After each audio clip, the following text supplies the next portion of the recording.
You there? Yes. All right, give me 1 second. It's setting up YouTube for live.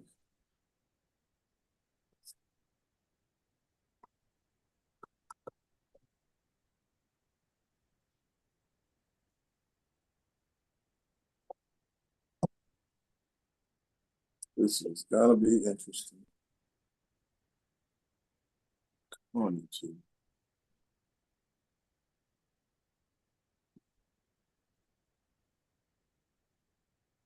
Oh, no, Yeah. notice pop up on my phone. Um, An alert from the In Season podcast. Mark in the morning, it says on YouTube.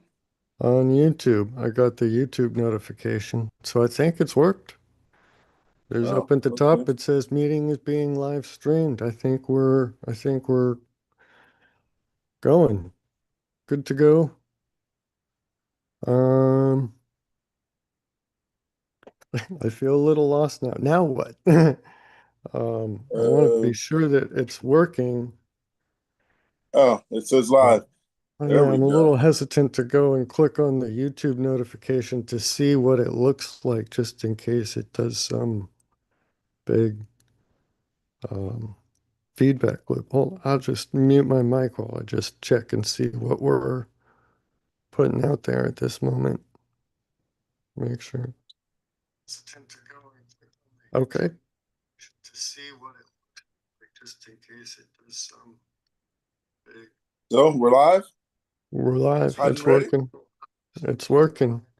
Yeah. Nice. It's a couple second behind, but it's working. We're going straight to YouTube. Hi, YouTube, Okay. everybody. First live stream, my first live stream ever. I think it's the first live stream on In Season Podcast. All What right. about you, Pookie? Have you ever This live is streamed this is anything? my first live stream. Cool. So, everybody bear with our amateurness, I suppose. We're just figuring this out.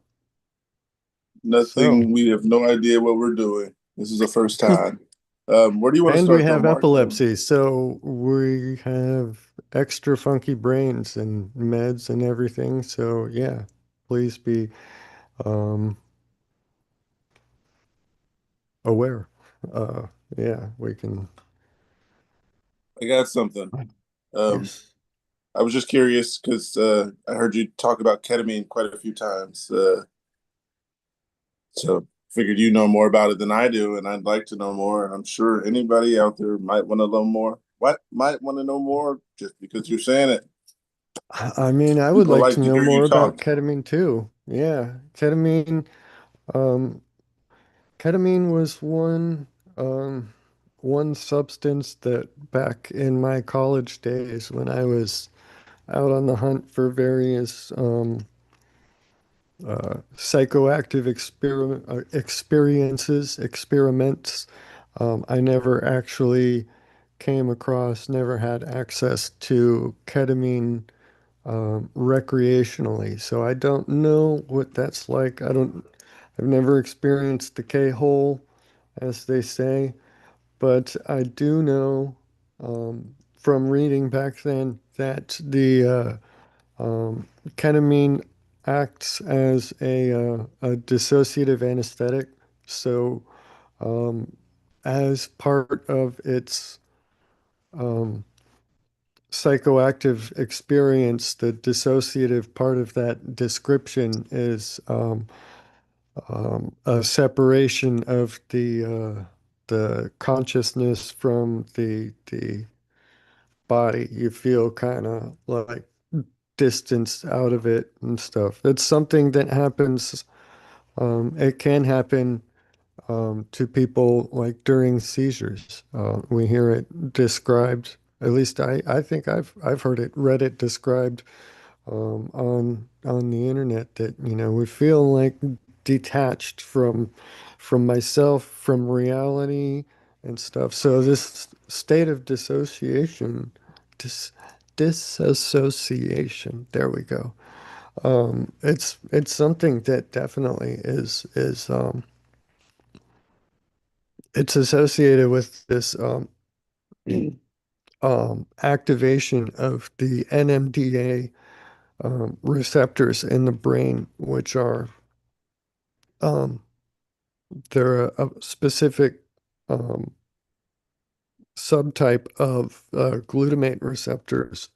Um, so when those are activated, the glutamate is the primary excitatory neurotransmitter in the brain. So that's the primary signaling that, says activate here, activate. And so when you have the ketamine, which goes at the NMDA location and interrupts that, stops that, um, what you get is the brain's activity um, shutting down in a in a different way from um, the the sedative hypnotic type um, um, um,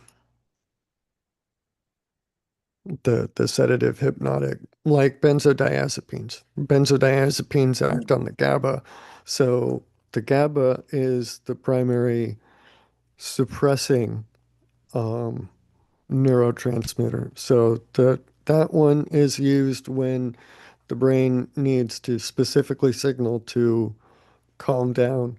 The glutamate receptor is when the brain needs to activate. So interrupting that activation signal is different from activating the suppressing signal the way that sedatives do. So um, it's very different from the benzodiazepines and sedatives um, that we as epileptic patients, I think almost all of us are familiar with.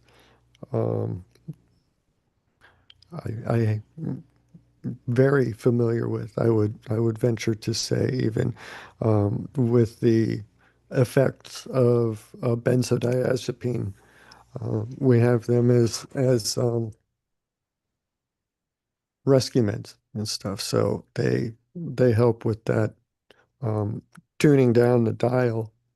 But ketamine is um, yeah, it's an interesting subject. I don't think that it's even very well studied within the epilepsy um, research community either. Um, what the effects of um, ketamine use on epileptic patients is like. There's a very small subset of America who has epilepsy compared to the percentage of Americans who have depression. So the recent introduction of ketamine therapies at home for depression, um, they had a much bigger data set to study the effects and to submit to the FDA. Um, so I don't know if ketamine is being researched for epilepsy treatment. Um, I had asked my neurologist about epilepsy or about um, ketamine therapy for an epileptic patient or for depression in an epileptic patient. If I went and sought out a psychiatrist who would then go and um, prescribe ketamine treatment for me for depression, would that interfere with what my neurologist is doing for my epilepsy? And she had no knowledge, no awareness of the ketamine in the epilepsy. But she did say that she has had patients under her care, so epileptics who have um, have had ketamine administered as part of the anesthesia um, for surgery and had that with no problem and no interactions with their anti-epilepsy drugs. So she said that she wouldn't necessarily endorse it, but that she wouldn't like go and shut it down either. In her, I mean, her professional opinion, she wouldn't say don't do it, that's bad, but I don't think neurologists, epileptologists are even allowed to prescribe a ketamine depression treatment. I think that that has to come from a psychiatrist. But Mm. I'm not sure. Did you have something, Pookie? Yeah, I was gonna say, I got this article. What do you think about that? Because I was looking at it, and it says high doses of ketamine can temporarily switch off the brain.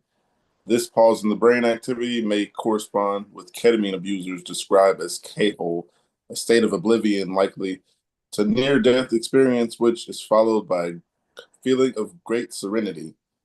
Is ketamine a hallucinogenic or a psychedelic? More the word is. It's not a psychedelic in the sense of like the classical psychedelics as typified by um, LSD Shrooms. or psilocybin mushrooms and stuff. LSD and mushrooms act on serotonin receptors in the brain, and when they bind to the 5-HT2A receptor specifically, that is linked with the psychedelic experience. So it's a completely different mechanism of action from the ketamine, NMDA receptors versus serotonin receptors. So there's some crossover in the sense that your perception of reality is completely changed, but the way that that perceived reality is different, is fundamentally different between the two. Um, so I don't know. I don't think that it would be called a psychedelic, but I do think that it would be considered a hallucinogen, a dissociative hallucinogen in this case, as there are um, other substances, recreationally abused substances that also act on the NMDA receptors. Uh, so one prime example of this is laughing gas, nitrous oxide. Um, Mm. it's, um, put the mask on and you breathe it in at the dentist's office or something, and then you're out.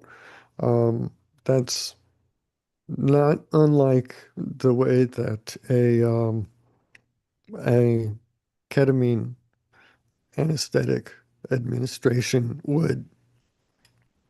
excuse me, would act on the brain, you know. And that's Uh, another side note. While I haven't had access to ketamine, I have experienced and experimented with um, nitrous oxide, and that can get really intense um, when you're determined. I'll just say, and kind of find ways to push past just sipping on a yeah. balloon, you know. Um, Um, yeah. But another yeah, thing, I just real was more quick, interested. Go ahead. so, just real quick, that there's another fundamental difference between the two is that you can get addicted to the dissociatives, and you can't get addicted to LSD, psilocybin.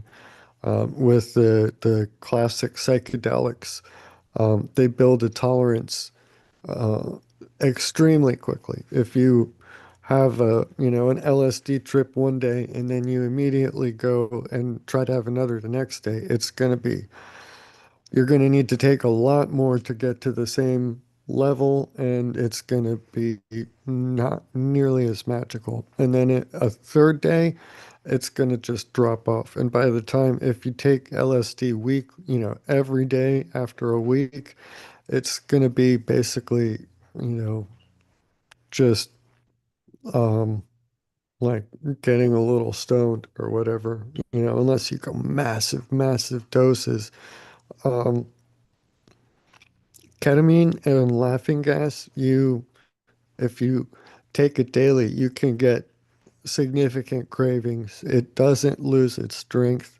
There is some tolerance, but you can keep using it, and using it heavily, you can get, I mean, jonesing for laughing gas sounds kind of ridiculous, but it is a big difference between the dissociative hallucinogens and the psychedelic hallucinogens. There's, um, addiction and cravings and stuff. Um, and another difference is the tolerance reset is very different, but very different between the two of them. Um, you Um, if you build a tolerance to the psychedelics, space them out like a week apart, and your tolerance, by and large, will reset after a psychedelic trip. Um, so there's, yeah, that, and the activation in the brain.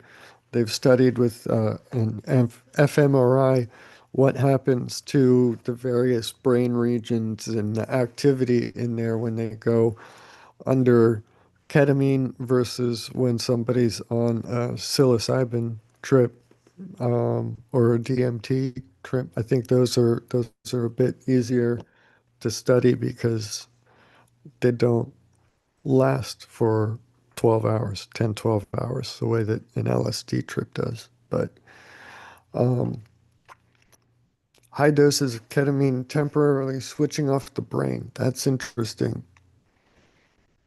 I wonder how that relates to the anesthetic aspect of it. If, I was wondering the same something like the same thing. And like it says it's switching off the brain. Like is ketamine putting you to sleep? What is it like a sedative? yeah, it's not a sedative like, like the benzodiazepines, because the sedation is just like a change in the level of consciousness. Like you sedative, when you um, take a bunch of a benzo or something, you just kind of fall asleep. And for the most part, you can be revived or something. When you take an anesthetic dose, there's no sensory input that can arouse you until the drug wears off. So unless you take an absolutely absurd amount of something, like the um, I don't know. It's yeah, anesthetic um is different from the sedation. Um but here, Uh, hold on. I'm reading that article right now. People living with Huntington's disease. Okay. Do you mind? I'll just read the article here so people will know what we're discussing. Um, So, yeah, the title was High Doses of Ketamine Can Temporarily Switch Off the Brain, Say Researchers. It was research came out of University of Cambridge, so a very reputable institution. So, diving in, it says researchers have identified two brain phenomena that may explain some of the side effects of ketamine. Their measurements of the brain waves of sheep sedated by the drug may explain the out-of-body experience state of complete oblivion it can cause. In a study aimed at understanding the effect of therapeutic drugs on the brains of people living with Huntington's disease, um, which I did a quick side look. Huntington's is heritable neurodegenerative disorder that is basically a process of slow slow loss of nerve cells, nerve connections in the brain. So your brain's basically just slowly disconnecting from itself via your neurons. It sounds, um, you're- yeah, leading to involuntary movements, cognitive decline, and psychiatric symptoms. So, Huntington's disease. Researchers used EEGs to measure immediate changes in animals' brainwaves once ketamine was administered. Low frequency activity dominated while the sheep were asleep. When the drug wore off and the sheep regained consciousness, the researchers were surprised to see the brain activity start switching between high and low frequency oscillations. The bursts of different frequency were irregular at first, but became regular within a few minutes. As the sheep came round from the ketamine, their brain activity was really unusual, said Professor Jenny Morton at the University of Cambridge's Department of Physiology, Development, and Neuroscience.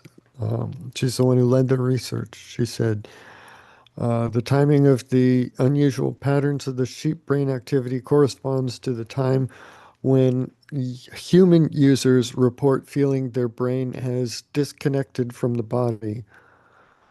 She added, it's likely that the brain oscillations caused by the drug may prevent information from the outside world being processed normally.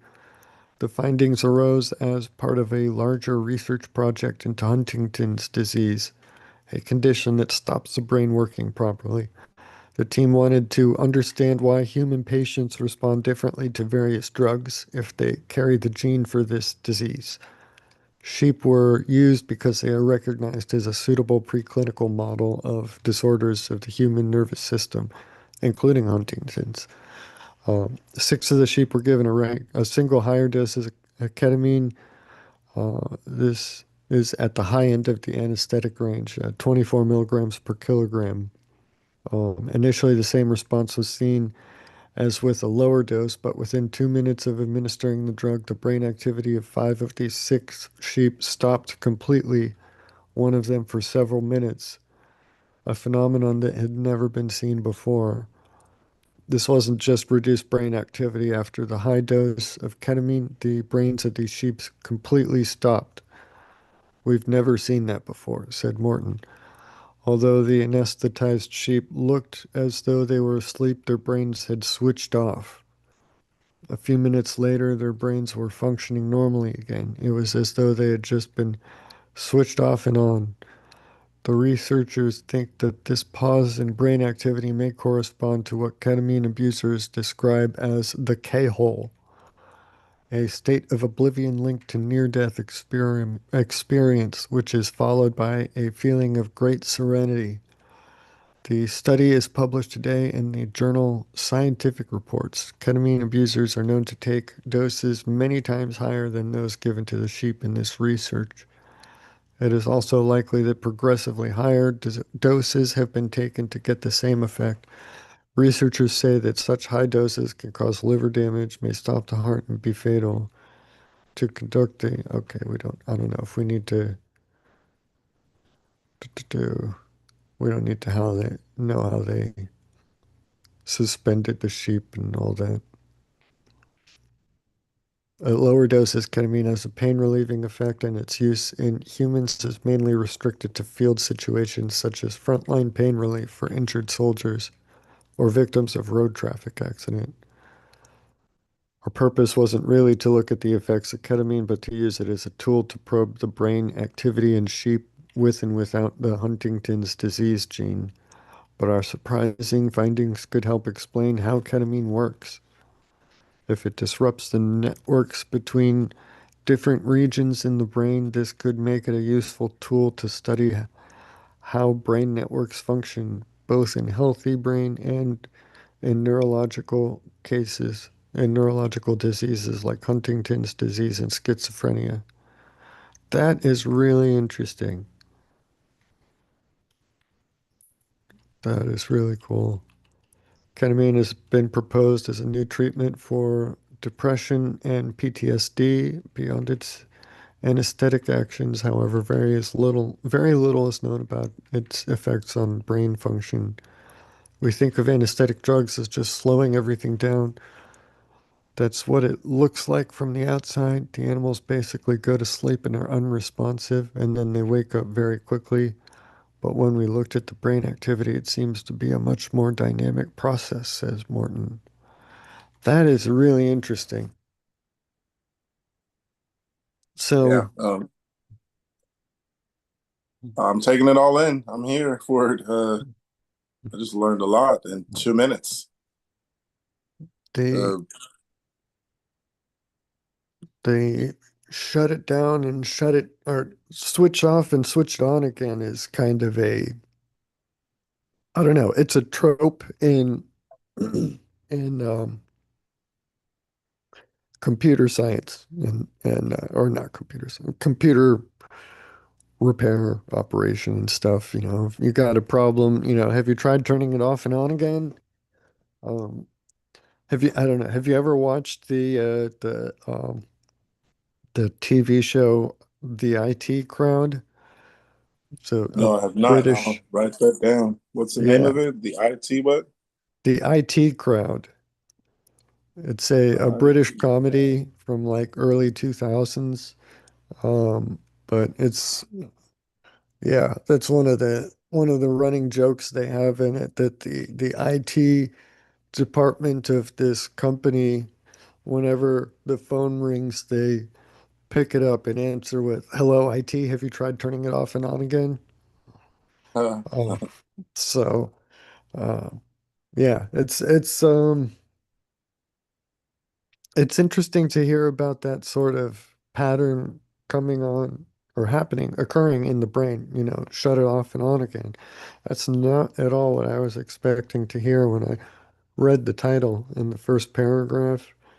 They were talking about the high frequency, low frequency activities and then the pattern and stuff. I was thinking, this is not turning it off and on again. This is just a switch in the the pattern. But no, like completely shutting off the process or shutting off the brain, shutting it on. How does how does the sheep not just stop breathing and actually die for a moment or whatever, Is their heart still getting the signals to beat? Are their lungs are they breathing still? Like Maybe he's what is hallucinating. yeah, is it so how is it I don't know what I don't know how extensive the shutting down and turning back on process is there or is in that article there. It's I don't know when scientists speak to journalists to discuss their work and whatnot, they often kind of really simplify things quite a bit in order to make it understandable um, to the broadest audience possible. So I wonder if that's what the researchers there are doing, that they've got, maybe it's just like the outermost lobes of the brain and not the like brain stem portion of it, the most primitive parts of the brain. They talk about like the reptilian brain and all of these things, how these structures kind of evolved and built up on top of each other over time.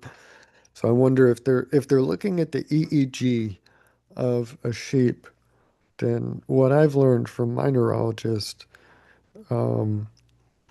after going through the EMU process is that the EEG electrodes on the scalp will only detect the electrical activity of the outermost part of the brain closest to that area of the skull.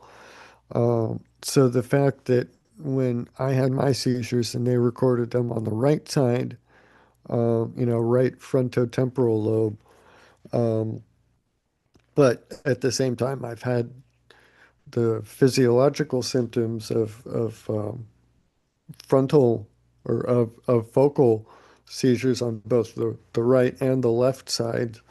Um, it could be that the true focal point of the seizures that I get is deeper inside, that the EEG electrodes can't reach or can't detect. That they're only picking up once the seizure has started and then traveled somewhere else, which might be why, they detect it on the right side, but sometimes I feel it on the right side, sometimes I feel it on the left side.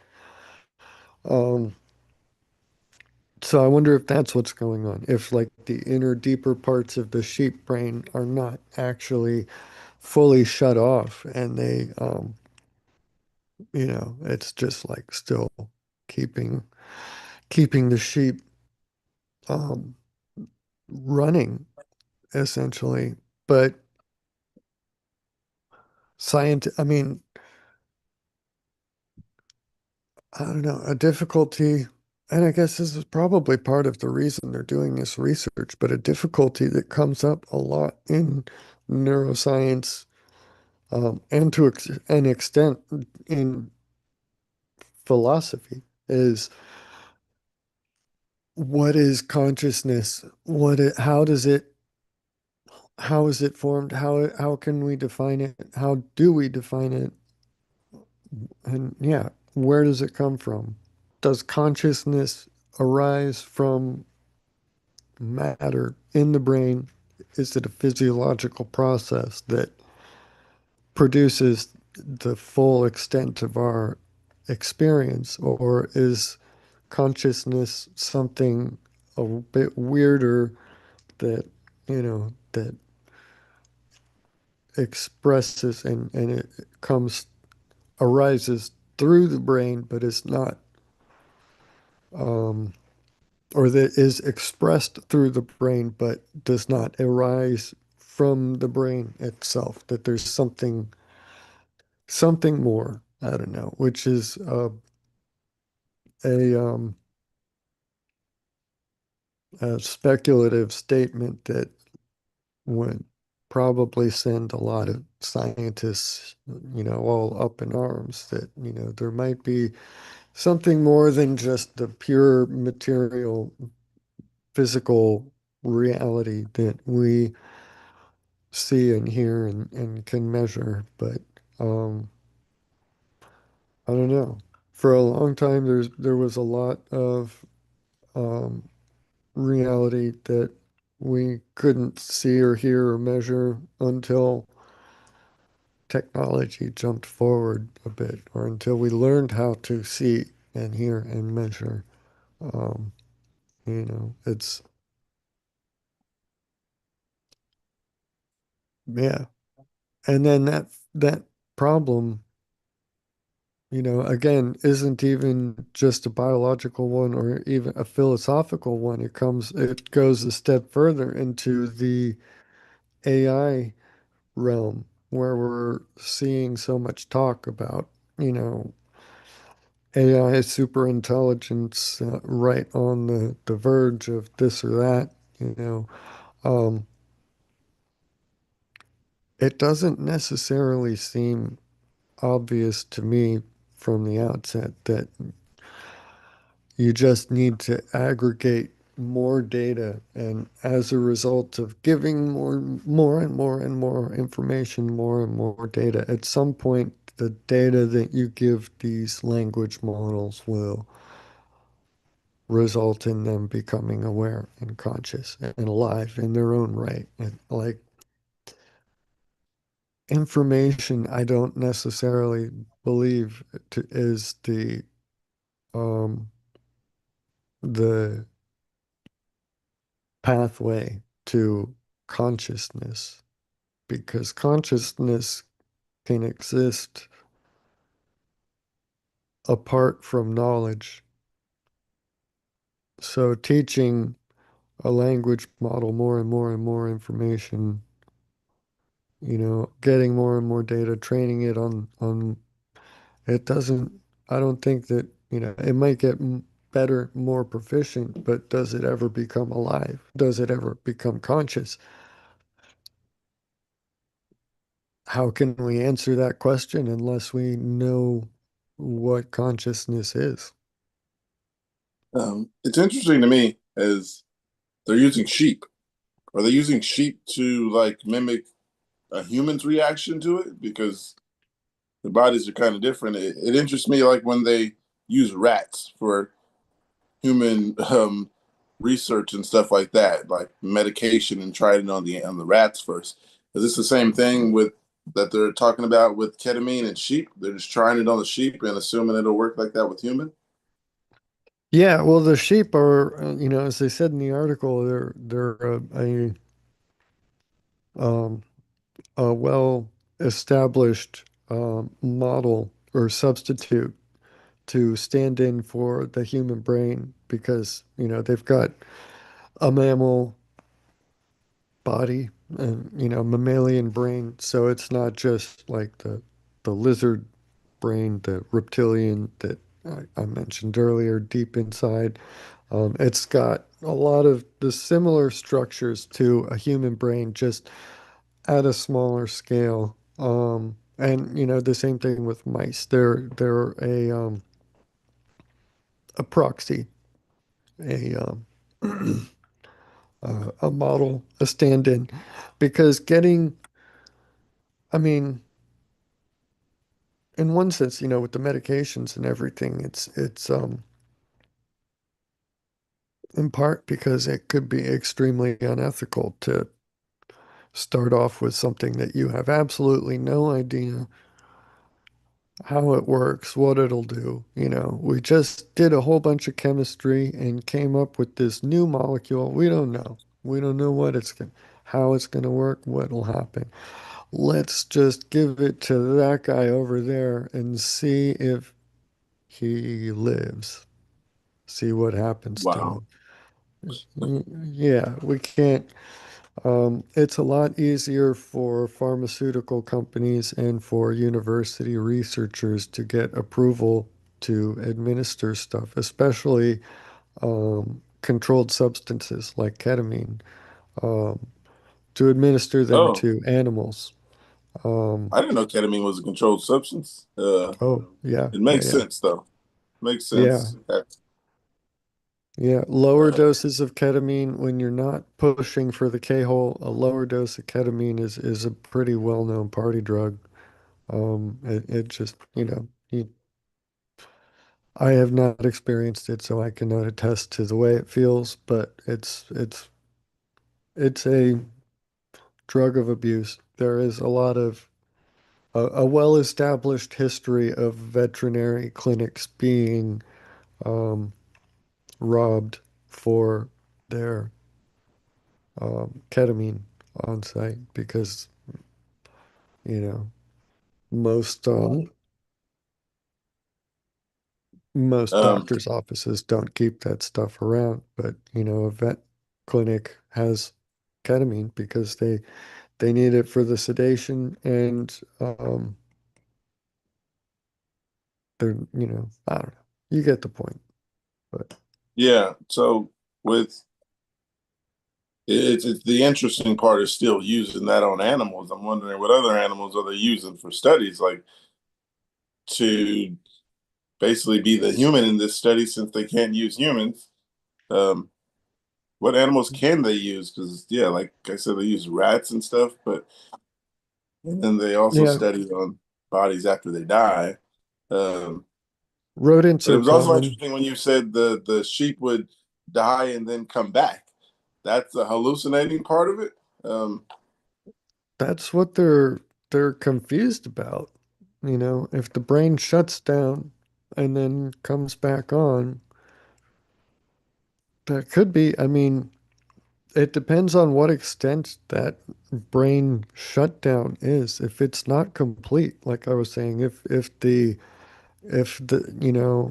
and I'm blanking on the brain structure right now, but if the structure, I guess probably the brain stem, right? If the brain stem is still sending all of the signals, all of the autonomic nervous system functioning continues, the brain shuts down its cognitive functions, but the metabolic processes and the peripheral nervous system is all still, if it's just the central nervous system that gets shut down, then I mean, that definitely seems reasonable to associate that, link that with the K-hole experience, which is what users describe as being a near-death thing. So yeah, I don't know. It's fascinating. If I ever had the opportunity, I would definitely want to experience ketamine, but that, Me too. Um, I was gonna move over to peppers because you love peppers, and I was reading something out here. There's a city named Fresno, and there's also a pepper named Fresno. okay, interesting. Yeah, I'd never put that together. That's interesting. I was wondering, like, is does that mean like it's grown in Fresno, or someone just named it Fresno just because? Um, because Fresno is in Central California and it's very hot. So does weather have a thing to that makes it different to grow different peppers? It grows it in the desert. Um, Is it hotter? Peppers are tropical plants, Oh, so they do best in that region, just north and just south of the equator. They don't like freezes, which is why this past week has been absolute murder on all of my plants. Um, um, so generally, most of the United States gardeners have to grow peppers as an annual plant. Start seeds early, grow them out, and then expect to just rip it up, mulch it, compost the whole plant at the end of the year, and start the whole thing over again the next year. There's some parts of the country that stay warm enough. It's the freezes that really kill the pepper plants. So, um, coming from the tropics, they don't experience hard freezes there. They don't have um, much seasonal variation in their weather period, you know. So, um, is it just freezes or is it just like um I mean, they don't like frost, but they can well they can get through it. But a they hard can tolerate freeze, the rain? oh, they love the rain as long as it doesn't stay wet.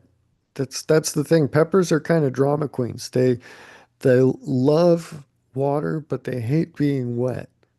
So, um, that's why I use those grow bags that I don't know if you've seen in the images I I've do. shared on the subreddit.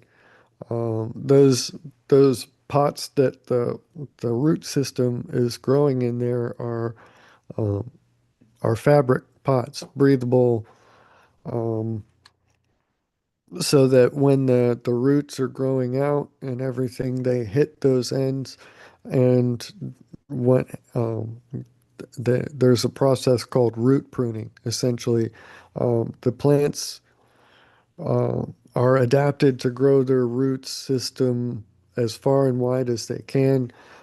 So they grow until something happens. If they hit something solid, something hard, then the root, turns and tries to grow around if it's like a rock or something. But if the root hits a place where there's air, then that signals to the plant that it's gone up too far or something, or it's hit the surface and stop growing in that direction. Don't try to grow around it. Stop and start branching out further up to try to find somewhere to put more root system. So when you grow in a fabric pot like that, the root system gets much, much thicker. So it looks kind of small, but there's actually a lot more roots. Uh, in those, a 5 gallon bag versus a solid like 5 gallon Home Depot bucket. The root system will be much, much thicker, much more vigorous. Um, but the downside is those fabric pots, the water evaporates out through the sides very easily, very quickly. So that's a good thing. That's what I'm looking for, what I really wanted when I started growing the bags. The air pruning is part of the advantage, but in Florida, we get rainfall so often, so heavily that, in solid pots, they would have difficulty kind of actually drying out. Peppers grow best when they're soaked and drenched and then um, dry out fully before they get watered again. That drench dry cycle helps them to really, they'll kind of slow down growth for a while and then really explode once they get drenched again.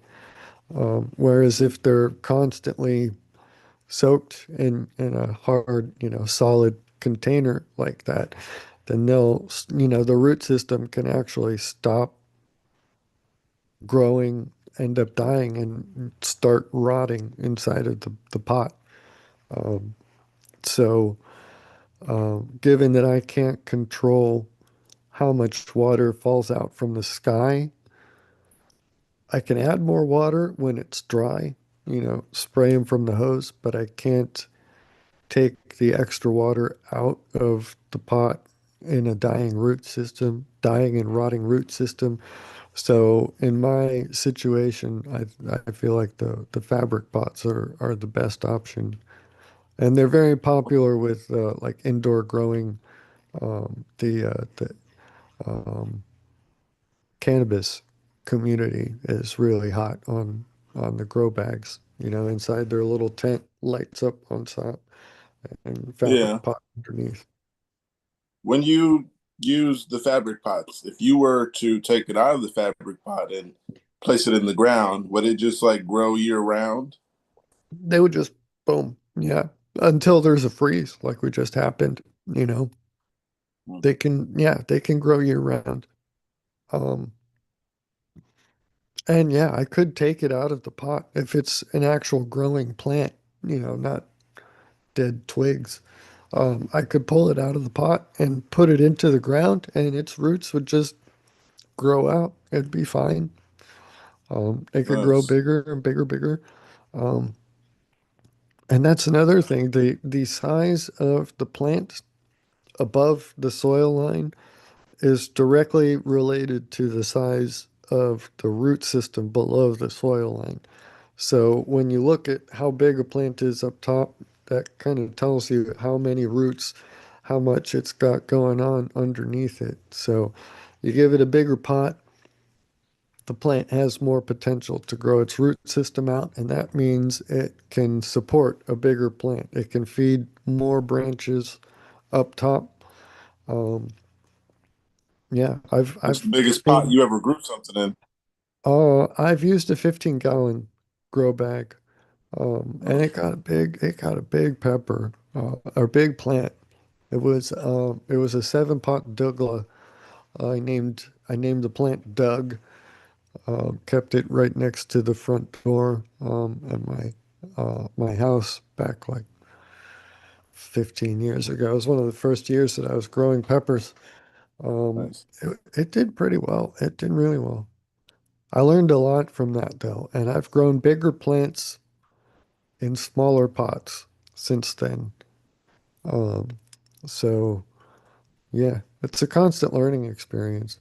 If you ever stop learning about something, then you're I want to boring. know more about peppers now. Yeah. You can Well, grow them hey, year round. if it doesn't freeze, yeah, you can grow them year round. Got to be careful. Um, they need attention. They need some water. And when they start to get really so in the desert, um, yeah, you got to keep an It's, eye on them. But on the flip side, though, there are also peppers that are native to desert regions. When people hear the word tropical, they picture like Amazon rainforest jungle stuff, you know, but that's not really, the tropics are defined by the equator and I think it's 15 degrees north and 15 degrees south of the equator. That belt all the way around the planet is the tropics, Tropic of Cancer, Tropic of Capricorn. Um, so here in Florida, I'm just north of that. We're subtropical, but we're really close enough that most years we don't get a freeze that would kill off. So generally, we can um, grow peppers as perennials. But there are some like the chili tepin, which is a small, tiny little bird's eye type pepper. Little bitty guy, about the size of like a bean, a coffee bean, maybe. Little red guy. I think that was one that I was talking with you and Twisted about on the last podcast or something. I But think so. um, they are native to the um, Sonoran Desert in Mexico up um, to Texas, and much of Texas. The chili tepin is native and it grows wild. So it is well adapted to the desert area. You might be able to just grow some chili tepin if you want. They're really good for adding some spice when you just need a little bit of kick, but you don't want to completely change the flavor. They've got a good like heat to um, heat to flavor ratio for a kind of somewhat neutral. But that's if you dry them out. They do have a good flavor also. If you get a whole bunch of them and blend them up into a sauce, You, they do really well there. They definitely have a good flavor. But dehydrating them and grinding them up into like pepper flakes or powder uh, does real good as an ingredient for like chilies, stuff like that. So um, yeah, I I, think I might. Sorry. no, I was gonna just say, how many peppers are you actually consuming a year? Because you sound like you got so much to do with them. Yeah, how I much of the peppers that you growing are you using? I give away about 80% of what I grow. Um, and the remainder I end up using in a couple batches of hot sauce that end up getting, um, you know, it's like a wings grilling and sauce event. We go and make a batch of hot sauce big enough to grill a whole mess of chicken wings, but there's only enough to sauce that batch of wings, you know. Um, so yeah, I don't know. I eat a lot of peppers relative to the average American and eat peppers at a heat level much, much higher than the average American, but I don't eat the peppers straight for the most part. Mm. And I don't know. The texture, I think it's an autism thing, an autism sensory thing, because there's a lot of foods that I don't mind the taste of, but when I bite into it, the texture in my mouth and the sound, the way that it kind of crunches Hmm. when it's like resonates up into the jawbone, into the ear, and it just like ugh. So that with a nice fresh, like crisp, fresh pepper, that sensation is it doesn't work for me. So I don't, yeah, I don't eat much of what I grow, really. I send it around to friends and family and just one or two batches of sauce. Um, I grew up around Latino families. Um, a lot of people I know, they're grilling the peppers and eating them. Would that be something you would do? They just seem so hot. They would always laugh at me when I'd be choking, and I can't just eat a pepper. I don't know how they do it. Um, Yeah. Maybe it's a Latino thing. They just love peppers. I've seen friends just eat them like they were taking a bite out of tomato. Just nothing. I can't do that. Like Can you do Twisted that? did, right? Twisted just chomped that one on camera. We were like watching, waiting. She was like, "No, it's good. It's a Mm, tasty, tasty pepper." It's like just moved on with her day. It's like no big deal. I don't know. high five Eating to the her. peppers straight is a completely different thing from eating a prepared pepper that's been grilled. If they are um, taking the peppers and slicing them in half and removing the placenta and the seeds before grilling them, then that is going to be much, much milder than if they slice the peppers in half and do nothing else and just stick that on the grill, seeds and placenta and all, because the glands on the inside of the pepper that are responsible for producing the capsaicin um, are concentrated on that placenta right around the base of the seeds. Um, so yeah, if you leave that structure all in there, then the heat of the pepper is only going to be whatever oils had kind of moved around, managed to soak around the inside. So, um, yeah, they might have been able to take really, really hot peppers and um, scoop out a little bit of the inside and eat something that looks a lot hotter. Eat a habanero straight versus eat a habanero that's had the seeds cut out. It's a different experience. I don't know. I don't remember if they were sliced or not. I don't remember that. So I'm thinking they were just eating it straight, but they were doing stuff like eating a taco and then take a bite out of the jalapeno and just conversation constantly going as they're doing this. And I took a bite out of it and I did that from the first bite and they just laughed at me like this is a thing they do. They thought it was they thought it was funny for me. Like I said, they laughed at me, and I don't know if they thought I was playing, but it was really hot, and I did not understand how they were doing it. But when I seen the Um, peppers, I thought maybe these peppers aren't hot. So like I said, I just took a bite out of it like nothing. I thought they were maybe the not hot ones, and I don't even know if there's not hot ones, but they were eating them like I'm telling you, like it was bubble gum they were throwing in their mouth, like it was nothing. Um, I can't. I have bad gastrointestinal. I think that's what it's called, and I get heartburn really bad if I eat hot stuff later in the day or in the nighttime. I'm definitely gonna wake up with heartburn.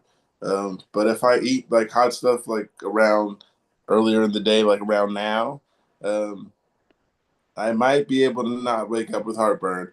I do like hot stuff, but I had to stop it for a while because it was just everything was giving me heartburn. So after I stopped it for a while, then I came back to it, like slowly eating it, not every day and earlier in the day. It's been better because I do love hot stuff. Um, Yeah, it's a tolerance you got to build up, you know. yeah, When you start out, and, even the mild taste zingy, the mild Taco Bell sauce. I remember when I was a kid, um, my uncle thought it was hilarious to dare myself and my cousins to um, drink an entire packet of Taco Bell fire sauce as a dare. And of course, I can't leave that alone, right? But the most that I had ever done as a matter of routine at that point was putting some of the mild sauce, maybe some of the medium on my burritos occasionally. So it's mild sauce spread over the burrito, not drinking it right out of the packet. But oh my gosh, I had to run to the bathroom and start drinking right out of the faucet. The fire sauce was way too much for me. And now fire sauce doesn't even taste hot. It's just got a good flavor to it. I don't know if Taco Bell has either castrated their fire sauce since like 1994 or if I've just built up a tolerance to it. But um, yeah, now they've got that Diablo sauce even hotter than the fire sauce, and I like that Diablo sauce. I drink that right out of the packet too. It's I just cannot do that. the Taco Bell employees, I think they've gotten a directive from corporate to be a lot more stingy with the sauce packets now because I need to really emphasize to them, give me all of the fire sauce, all of the Diablo sauce that you are allowed to give me, like seriously, as much as you can give without getting in trouble. Um, Yeah, and my tacos end up like swimming in Diablo sauce. I like the flavor of it. But I read something that said a man's decision making ability doesn't fully develop until his 30s, research shows. that sounds right. I mean, the Didn't frontal know that. lobe isn't finished like forming until age 25. So, I mean, the frontal lobe is responsible for a lot of reasoning skills and decision making and emotional, process control. So, why,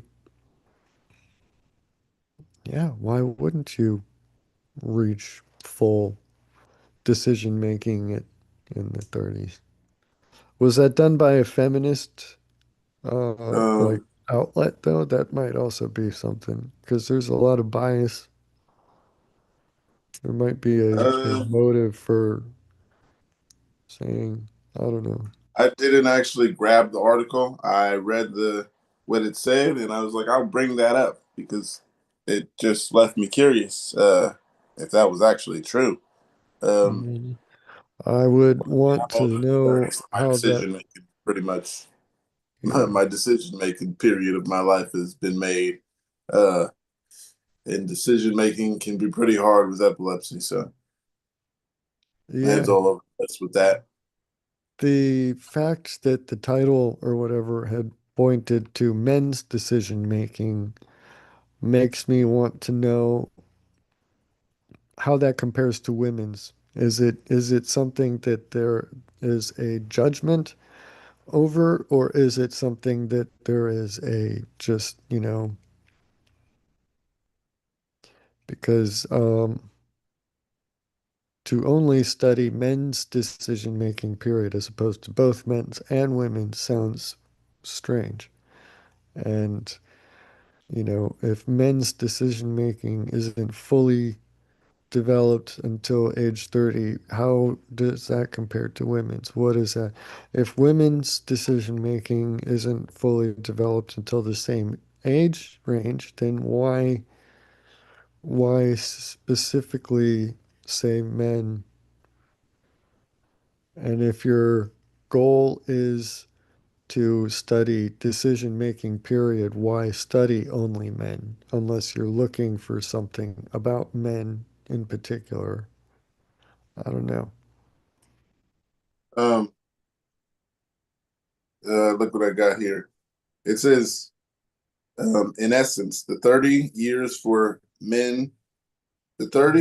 for men's act as a turning point where previous learning, emotional growth, and neurobiological development combine to create a more consistent and strategic approach to life.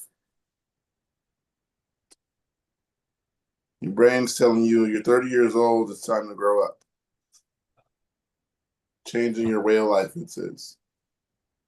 Um, Something else here about it. It says research in neuroscience and psychology supports the idea that for many men, critical decision making abilities, emotional regulation, and long term planning skills undergo significant development through their 20s, often reaching a stable, more mature state around early 30s, while the brain maturation does not occur overnight. The early 30s represent a turning point where the brain's executive network, specifically the prefrontal cortex, becomes more fully connected and reliable, allowing for better judgment. Oh, nice.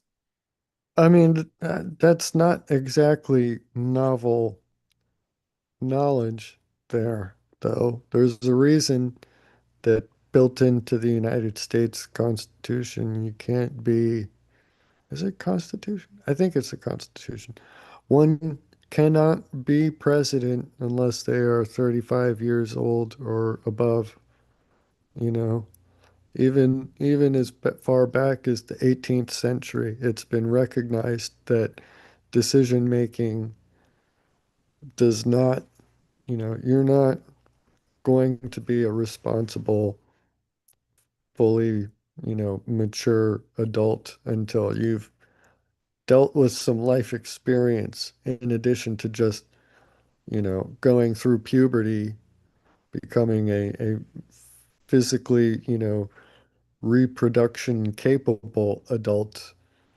There's you gotta go through some shit before you really know how to deal with Control the country. problems. Yeah, I mean, it makes sense. So Yeah, it what does are make those sense. researchers really adding to the overall corpus of human knowledge? They just picked something obvious and collected some data. There's a reason that there's a problem with a lot of a lot of science, a lot of research, just because something has some numbers and uses some scientific sounding language does not mean that it's really authoritative or that it's really adding anything to the collective human conversation overall, you know. They just I what? got something. Um, it was just interesting, just funny thoughts reading it. I It just like I it gotta, was it was useful. I mean, it's interesting to think about, why. yeah, But how is that different from women? That's what I would really want to know. Is yeah. That's what women's I was thinking. decision making fully developed at the same time? Mm. But that's why I'm kind of really skeptical about this. Like, why would they only study men's unless there was some agenda behind it? Like, what is it about men's decision making that is so in need of study, separate from women's decision making abilities? And then, I don't know. I mean, that's something always important to keep in mind and remember. You know, what is the motivation? What are possible motivations behind something? And just because, yeah, don't take um, scientific studies and papers as being the final, authority on stuff. I think there's an issue in society where, um, a study is, I don't know.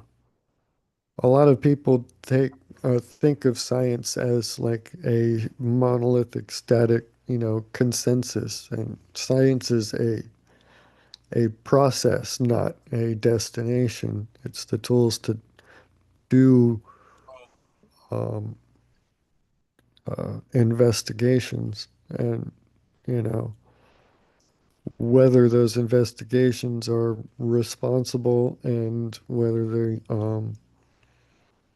are useful or relevant to anything is not necessarily something that you should just take for granted. So, sorry, what was that?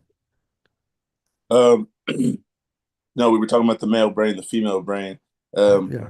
did the research on the female part, and it says the female brain is generally considered to be fully developed by the mid 20s, around age 25, with the prefrontal cortex, the area responsible for planning, risk assessment, and decision making, being the last part to mature. While development often happens slightly earlier in females than in males, the mid 20s is the standard benchmark for full structural maturity. Hmm. And Yeah, but mature that's faster the than men. same as, the frontal lobe fully developed in the male brain. That's not the same as decision making. That's Right. just the anatomical structures. And so, a female might fully anatomically develop a frontal lobe in the brain a couple years earlier, but that doesn't necessarily equate to decision-making capabilities. Okay. So that's Makes that's sense. another thing. I would want to know how that study had defined decision making in order to compare. What is a good decision? What is a bad decision? How do they define the process of making a decision? Um, what is a good process? What is a bad process? And how do you quantify that once you've defined all of them is all something that needs to be laid out and established before the experiment can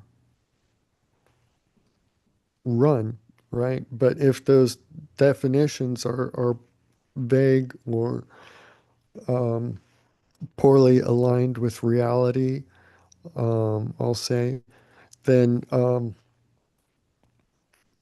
the methodology, whatever data they have, if the methodology for collecting that data is flawed or incorrect, then the study is basically worthless. It shouldn't be, that's why they publish papers and there, there's an abstract and they explain all of what they did, how they did it, what their conclusions are, what their um, yeah, what their methods were, how they know that, what the null hypothesis is for their experiment and how they, um, yeah, how they know that their data isn't noise, it isn't errant. What is the confidence interval for their whole data set analysis? It just social sciences are difficult to social sciences, you know, as opposed to the hard sciences. Um, Um, I was just thinking, like, how do they, like you said, how do they say one decision is better than another? It's kind of preference, like, like. one decision to build this building here could be good for someone, and it could be bad idea for someone else. So that's another thing to take in there. But I do have something else here. It's a little different. I found it funny. It says hospital evacuated as man found to have WW1 artillery shell in his rectum. The What? discovery of Oh exactly my the gosh. discovery Okay, of that is it. I already have an image in my mind. Okay, yeah. proceed. So it I'm gonna says hold on. I'm gonna prepare for this a little bit, right? Yeah. I'll read it. It says the discovery of the century-old shell prompted a hospital evacuation amid fears it could explode. A French hospital was reportedly forced to evacuate in dramatic scenes after medical staff discovered an unexploded World War I artillery shell stuck in a man's rectum. On Saturday, bomb disposal experts were called to the Rangel accident and emergency unit in Toulouse after medics discovered the 8-inch long ordnance while performing surgery. Wow. The patient in question is a 24-year-old unidentified man, had come to hospital in agony over the weekend after having inserted the item into his backside.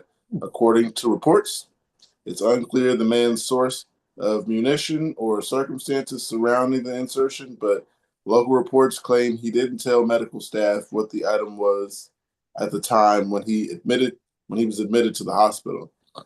Only during surgery did medics discover that the item had inserted into his rectum was actually an unexploded ordnance dating back to 1918. Although these munitions are almost 100 years old, the remnants of explosives used in Western Front in the World War One can still have deadly effects to this day. The more risk of exploding it also caused even more chaos at the hospital, prompting urgent calls to bomb disposal teams. Wow. It had not exploded, and so bomb disposal experts had to be called to defuse the shell with the fire brigade standing by. An insider told the mall. It was later confirmed the teams could safely remove the shell and no further risk was found at the hospital. However, the young man may now face legal action for potential violations of the country's legislation on weapons. A further investigation into the incident continues. Unexploded munitions can be found in many places around the world, serving as remnants of bygone conflicts.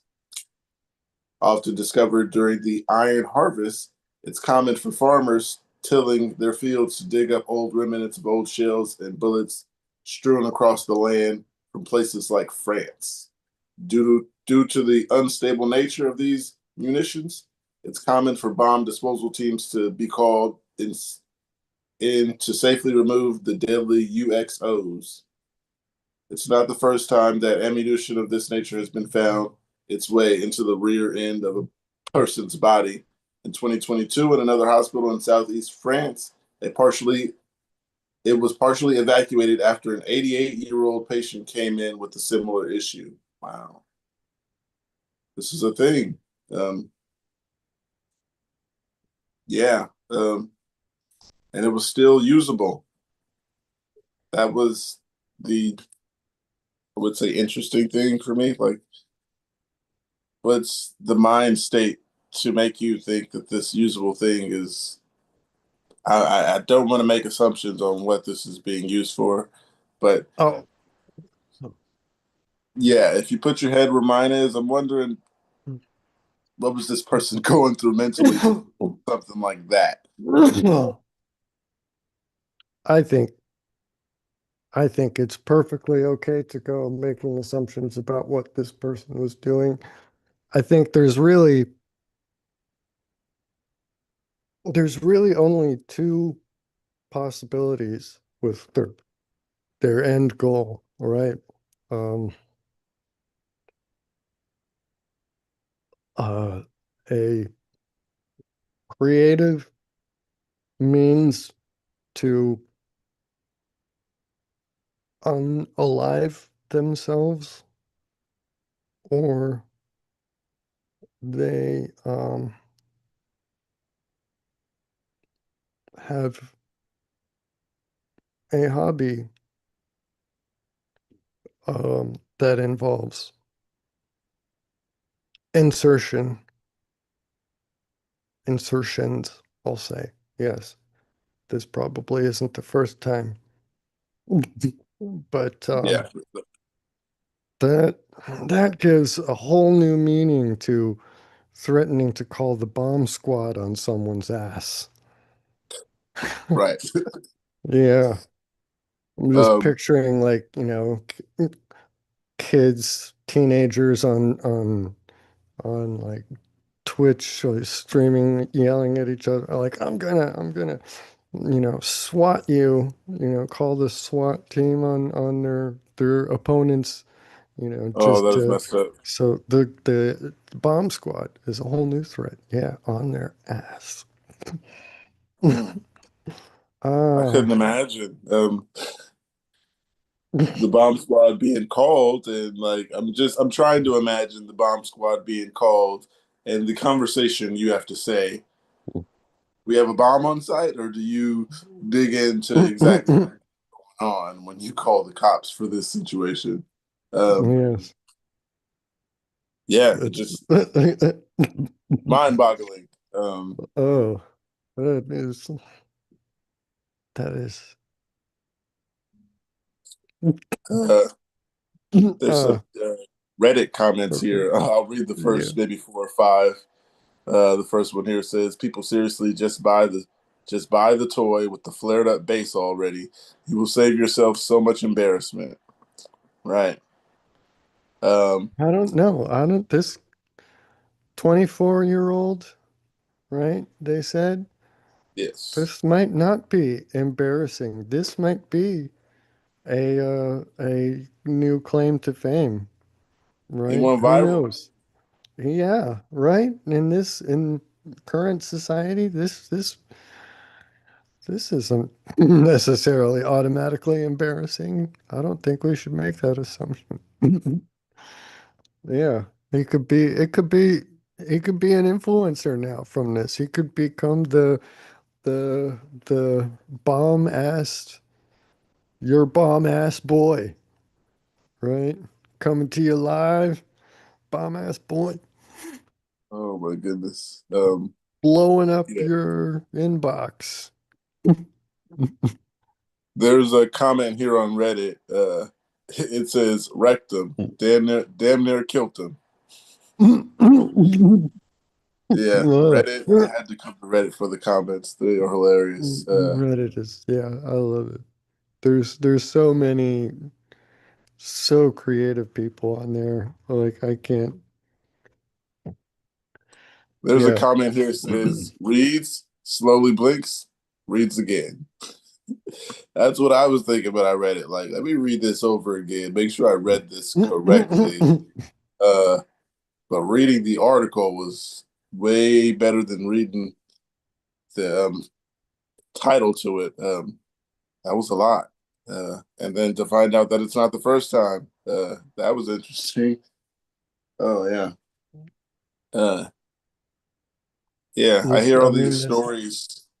Like when I go to the emergency room, I'll ask the nurses and stuff like, "What's the craziest story you heard here in particular, or what's the craziest person you? I mean, not the craziest person, craziest situation you've had when it comes to epilepsy." I ask questions like that, and a lot of people will be like, "We had someone with epilepsy just have a seizure, a focal, then they wander off and wander out." Um, yeah, most of the stories are like that for people I ask about seizures. Um, but yeah, maybe it should be, maybe you've got a new question here to ask ER personnel when if you ever end up being, God forbid, taken to the ER for one of your seizures, you can ask now, what is the craziest thing you found in someone's ass here? mm, mm, mm. That is a Uh, far out question. yeah, that's Not sure they can tell us. well, anonymously, there's no, right? Because I've Right. had like my neurologist has talked about, I mean, completely anonymous, right? But she's mentioned aspects of other patients' um, uh, epilepsy journey. Because we were talking about what if, well, first off, we were talking about, she said that I'm officially intractable because of the fact that, the number of medications I've been on that, you know, have had the seizures continuing. Um, but she said that she's got, that um, she has a patient she's overseeing who's ended up on 8 different anti-epilepsy drugs. That is the Eight most at I've, the same time? eight, yeah, 8 different prescriptions. Hmm. That's the most I've ever heard from anybody, like anyone on our podcast, anyone I've seen in the internet. Have you heard of anything like that? Actually, I think I heard of one. It might have been AJ saying something, maybe more than that. But Hmm. you can't take an epileptic's memory. So you might want to ask AJ. I don't want to assume that's what she said. But Yeah, I guess it also kind of depends on whether you include rescue meds in that or not. I don't know if she did. I I assumed that she just meant anti-epilepsy drugs, like, never Vimpat, know. Lyrica, all that stuff though. Like, but if you include the benzos and the rescues and all that, then I've got the 5, right? Oh, But it feels weird including clonazepam and Nasalam in there. So, um, I don't know. I Um, got medications that I decided I'm not gonna take, and yeah, so they took it off my list. But um, CVS is still calling to fill the prescription, so I just been going to get the bottles like the Omvi uh, of like 3 or 4 refills, and I'm just like I told them I'm not going to take it anymore, and they took it off my chart or whatever it was something I was taking, but I was just looking at it the other day on my phone, and they called me and was like the refill's ready. And that was the day after they told me they're going to stop it. I mean, day after we agreed that I'm going to stop it. So I'm just wondering that part too. Like, are they going to keep giving me refills of Omvi? If anybody, I can't sell Omvi on the internet. Um, I'm not going to sell medication. Period. no, no, Yeah, no. I was curious about Yeah. that too. Like they are I prescribing it, don't and mind I don't mind having an extra little stockpile though. I don't know. I hope that's not. But when they say refill it only when you're and they like with the controlled substances. I mean, every single one of my medications is a controlled substance, so that's a pain in the ass when they say you can only refill it 1 or 2 days in advance of running out of the 30-day prescription because it leaves me at the very end of, only 1 or 2 pills left, doses left. Like, what if I can't get to the pharmacy in that window? What if there's some, who knows what, just having all the way down to the last pill is not, I need more peace of mind than that. So I'm not, um, yeah, I take every advantage I can get to try to stock up on a bit of extra medication that I have so that I have a little bit of a cushion, like stockpile off to the side.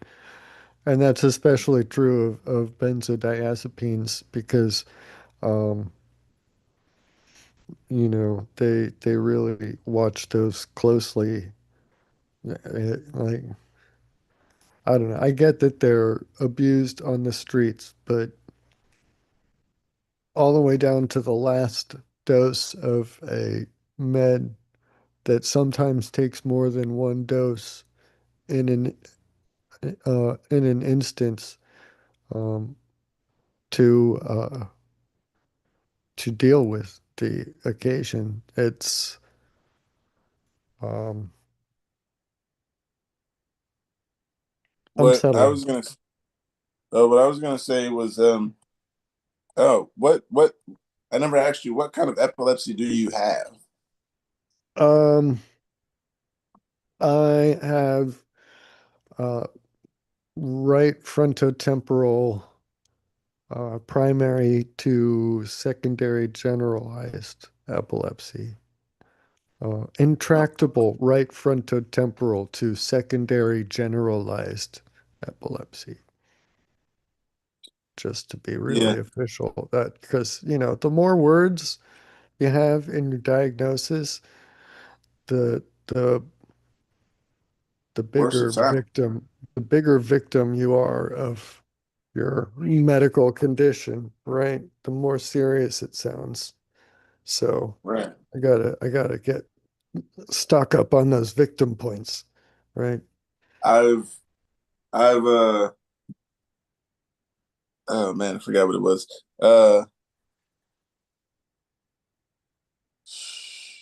Medication.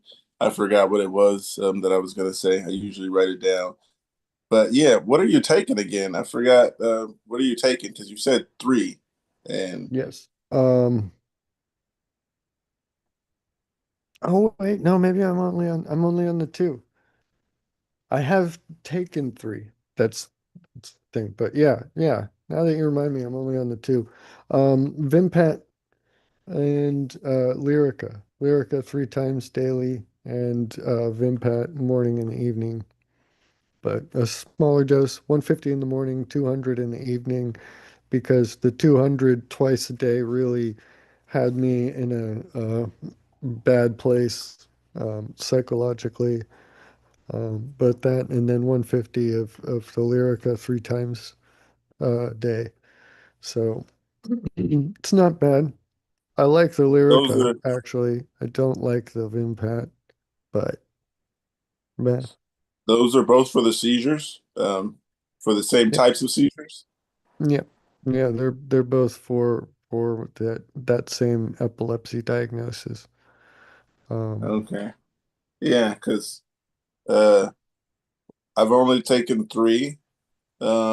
One they suggested me stop taking.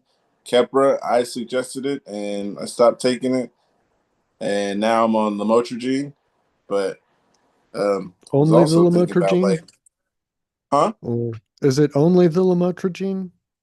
Yeah, I'm only taking lamotrigine right now, 200 milligrams twice a day, uh, and yeah, that's been good to me. Hasn't like had well, it has had bad side effects was the insomnia. Um, but another thing I was gonna ask is, I've seen quite a few times that aware TCs aren't a thing. Um, so I made a post to see if anyone else has had the experience because I've read plenty of posts about it. But I read a post so I could get like the experiences myself from other people. Uh, Well, yeah, so like I've had a TC to where I remember the whole thing, and afterwards I'll describe situations as they were happening in my head. I'm explaining it to my family, and they're like, "Yeah, that was a seizure, but I don't know how you remember it." And then someone else was like, "Oh yeah, doctor said that that's not possible. That's not a seizure." Well, what's going on with me is what I want to know because if that's not a seizure and I'm having them and people are telling me I had a seizure, how do you like what is that labeled under? Because someone said complex partial and then someone else said complex partial is not that. Um, but yeah, quite a few people. Me and Angel were talking, and they were saying basically that um, having a TC and being able to see and be aware isn't a thing, but it's happened to me maybe a handful of times, and for it not to be possible, um, I'm curious. It's questioning my doctor. Yeah, I don't know. I mean, it's important to remember, I think, first off, that all professions are, there's a bell curve to them. So, um, not every doctor is at the extreme high top percentile of expertise in their field, unfortunately. So they might not know everything. But there are, um, I don't know, I had a tonic clonic on January 17th, 2 years ago. Actually, just past 2 full years ago. Um, and that one was recorded on video by my mother. And um, she caught part of it, but turned off the video after like the first minute or so. We didn't need full footage of the whole thing. But there was, um, the seizure ended after 5 minutes or so, and I had to go um, take care of myself in the postictal state. And afterwards, when I watched the video, it sounded familiar. It seemed like I remembered what happened next. I told her, and then, after the video ended, I told her, and then Dad um, told me, Mark, just breathe, Mark. And she said, yeah, that's, but that wasn't on the video. That wasn't part of it. So I couldn't have gotten that from the video and then, back processed it and imagined that I had remembered that by virtue of having already seen the actual footage of that happening. Um, so I know that um, whatever happened, I um, I don't remember a lot of it. I don't remember it in great detail, but um, there are memories there that can kind of be touched on vaguely.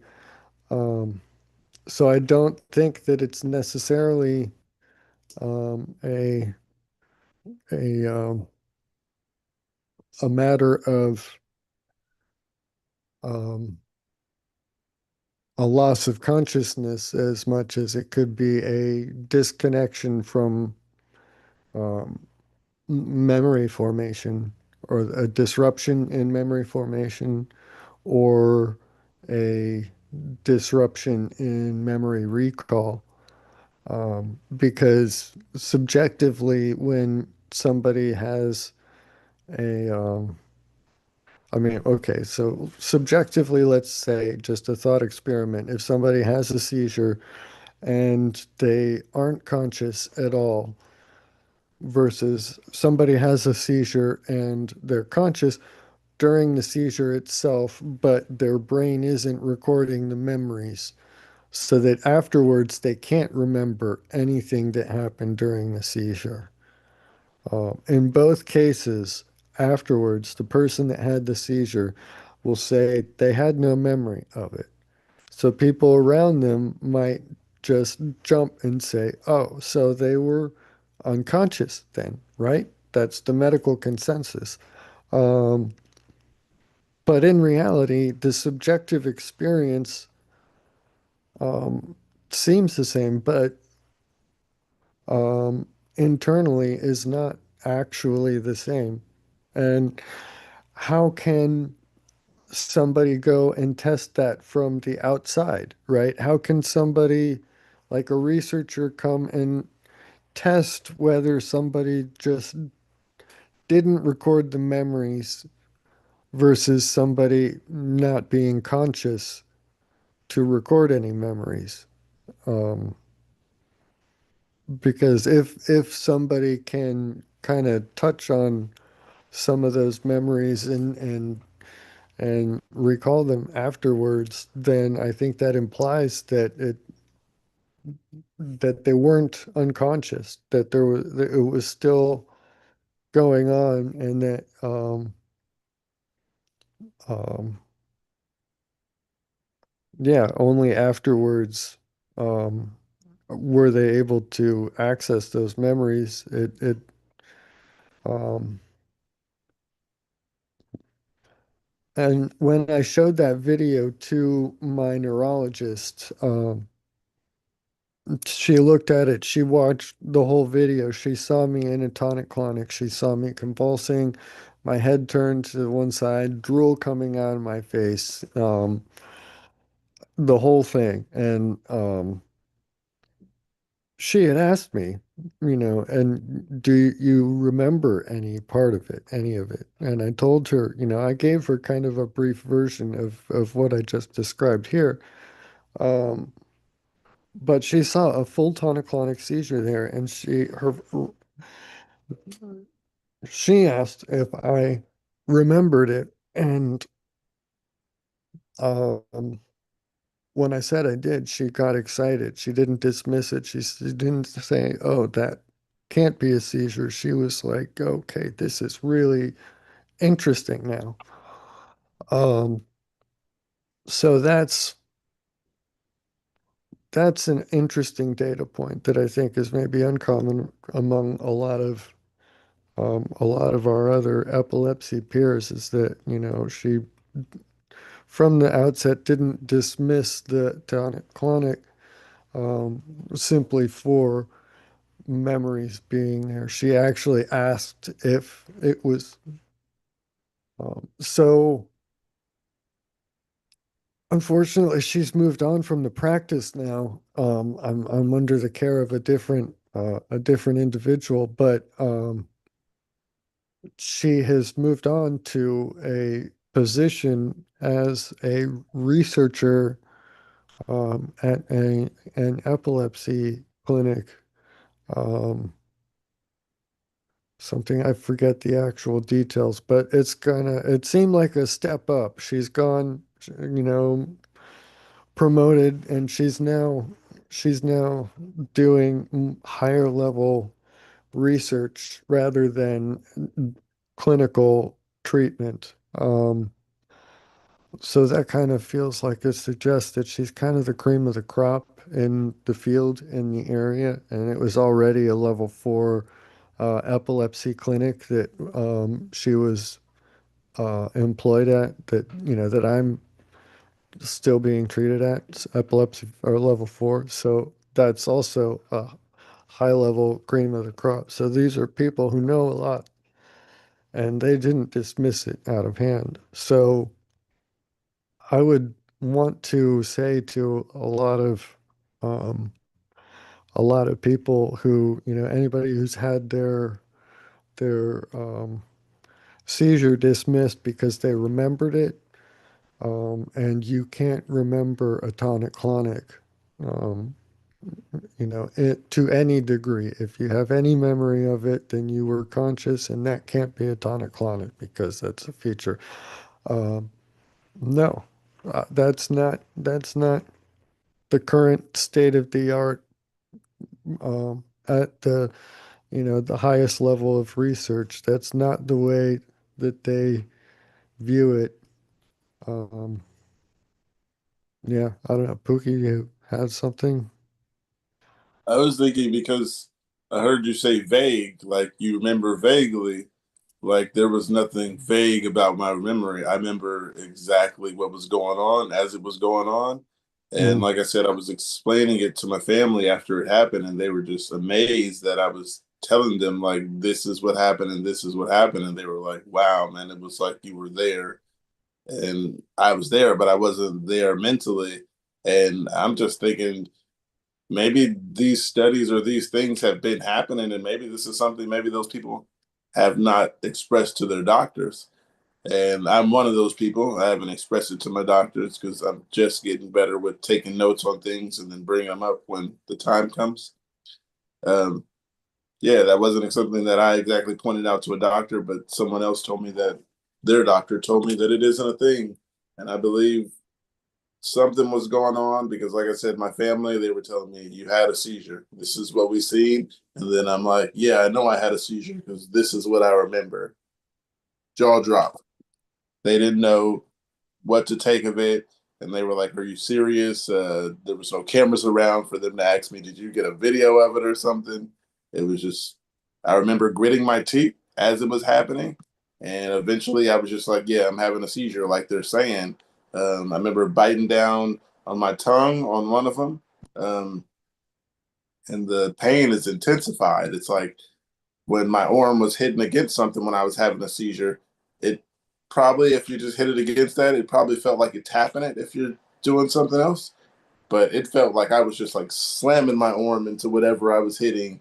And yeah, it was bad. All the pains were intensified and I couldn't do anything about it. In my mind, I'm thinking, yeah, I'm having a seizure because I can hear people reacting to it. I can hear people just going crazy because of my seizure, because that's happening in front of them and stuff like that. Um, I think there's more research to do with epilepsy than to count that one out. But yeah, like you said, conscious is not a thing in TC. So um, I know this happened to me. And like I'm saying, I know these people pointed it out and they were like, he's having a seizure. And then when I asked them, they seemed just as curious about how that happened as I did. And I'm just like, are you sure it was a seizure? And I'm asking and asking. They're like, yeah, this was a seizure. Um, Well, so, that's another thing I think is interesting because this circles all the way back to earlier in our conversation where we were discussing, what is consciousness, yeah. right? Even on a fundamental level, there's no agreement on what it is, what it means, which sounds kind of weird, kind of stupid, you know. At face value, we don't know what it means to be conscious, right? Well, yeah, you're awake, or you're knocked out, unconscious, right? Binary. But no, like the reality of what is consciousness, where does it come from? How does it happen? Why is it happening in relation to XYZ structures in the brain? Why can those, certain parts be disrupted and not others, without altering the fundamental nature of consciousness? Um, why can certain people have, what's that? What's the name of that actress from Game of Thrones who had that brain? What was it? A brain Uh, aneurysm she had? Was, oh man, I Amelia remember. Clark. Amelia Yeah, Clark, right? there we Yeah, she go. had the brain aneurysm, and I read an interview that she did where she was said that like half of her brain is just like not working, not there, but she's still alive. She's still conscious. She's still, you know. So how can that happen and not, why is that all even just not needed to Mm, begin with? And if so, then what is the consciousness or what is the part that makes consciousness? If it can't be in that part, right? It's got to be somewhere in these other bits. But there's people who have those other bits damaged and stuff. So what is consciousness? So if we can't define conscious and consciousness, then we can't necessarily say that it's not a feature or that it can't happen during a tonic-clonic seizure because the brain is all there. And if the whole brain is involved, then you can't be conscious and aware. No, I don't necessarily agree with that because we see all of this other stuff. Like we can't tell where consciousness comes from or from where it arises. And so It's excuse me. The brain is just incredible. It's fascinating, and I don't know.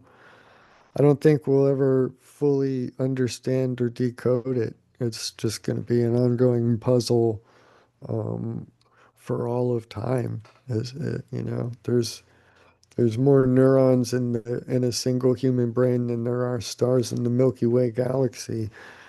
Wow. How do you decode something that complex and understand it fully? Like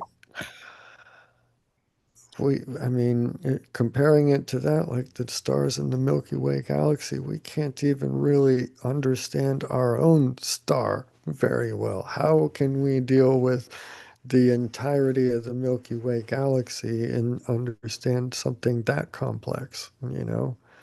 Or the Right. motion of the stars around the central black hole in the Milky Way galaxy, Sagittarius A star. It's hard to understand how they move just because that central point is so big, so dense. So, um, sorry, I'm getting excited. What was that, Pookie? Um, I was thinking like when it goes back to like what is conscious, and it just makes me think back to I think we talked about it before. When I had a seizure, I believe it was a focal unaware, and I wandered around. Well, not wandered around town. I took three buses and a train to a whole other county to a town, and that makes me think: was I conscious then? Because I took three buses and a train over 3 hours to somewhere. I paid for these buses and trains. I mean, obviously, I had to get on them. And then at the end of that, I came to, and that's when I was like, oh, why am I here? How did I get here? Why am I on this bus? Let's get off the bus. And that's where the confusion was like, okay, what am I doing in this town? And then I crossed the street and I had a tonic clonic. So that leaves me in a space where I'm like, okay, what's going on? What did I miss? And Yeah, that's too much to just be muscle memory, right? right. So when was I cautious? Like, was I cautious during the whole period of wandering, basically my wandering focal? Um, and then when I came to and paid attention and like noticed where I was at and why didn't know why I was there. Um, and then yeah, after I crossed the street and I had a seizure in the post office parking lot, I woke up in the emergency room. I just remember getting off the bus. I remember crossing the street too, actually, but yeah, where was the conscious point if I was just going about life and yeah, like I said, I had a seizure and I took three buses and a train.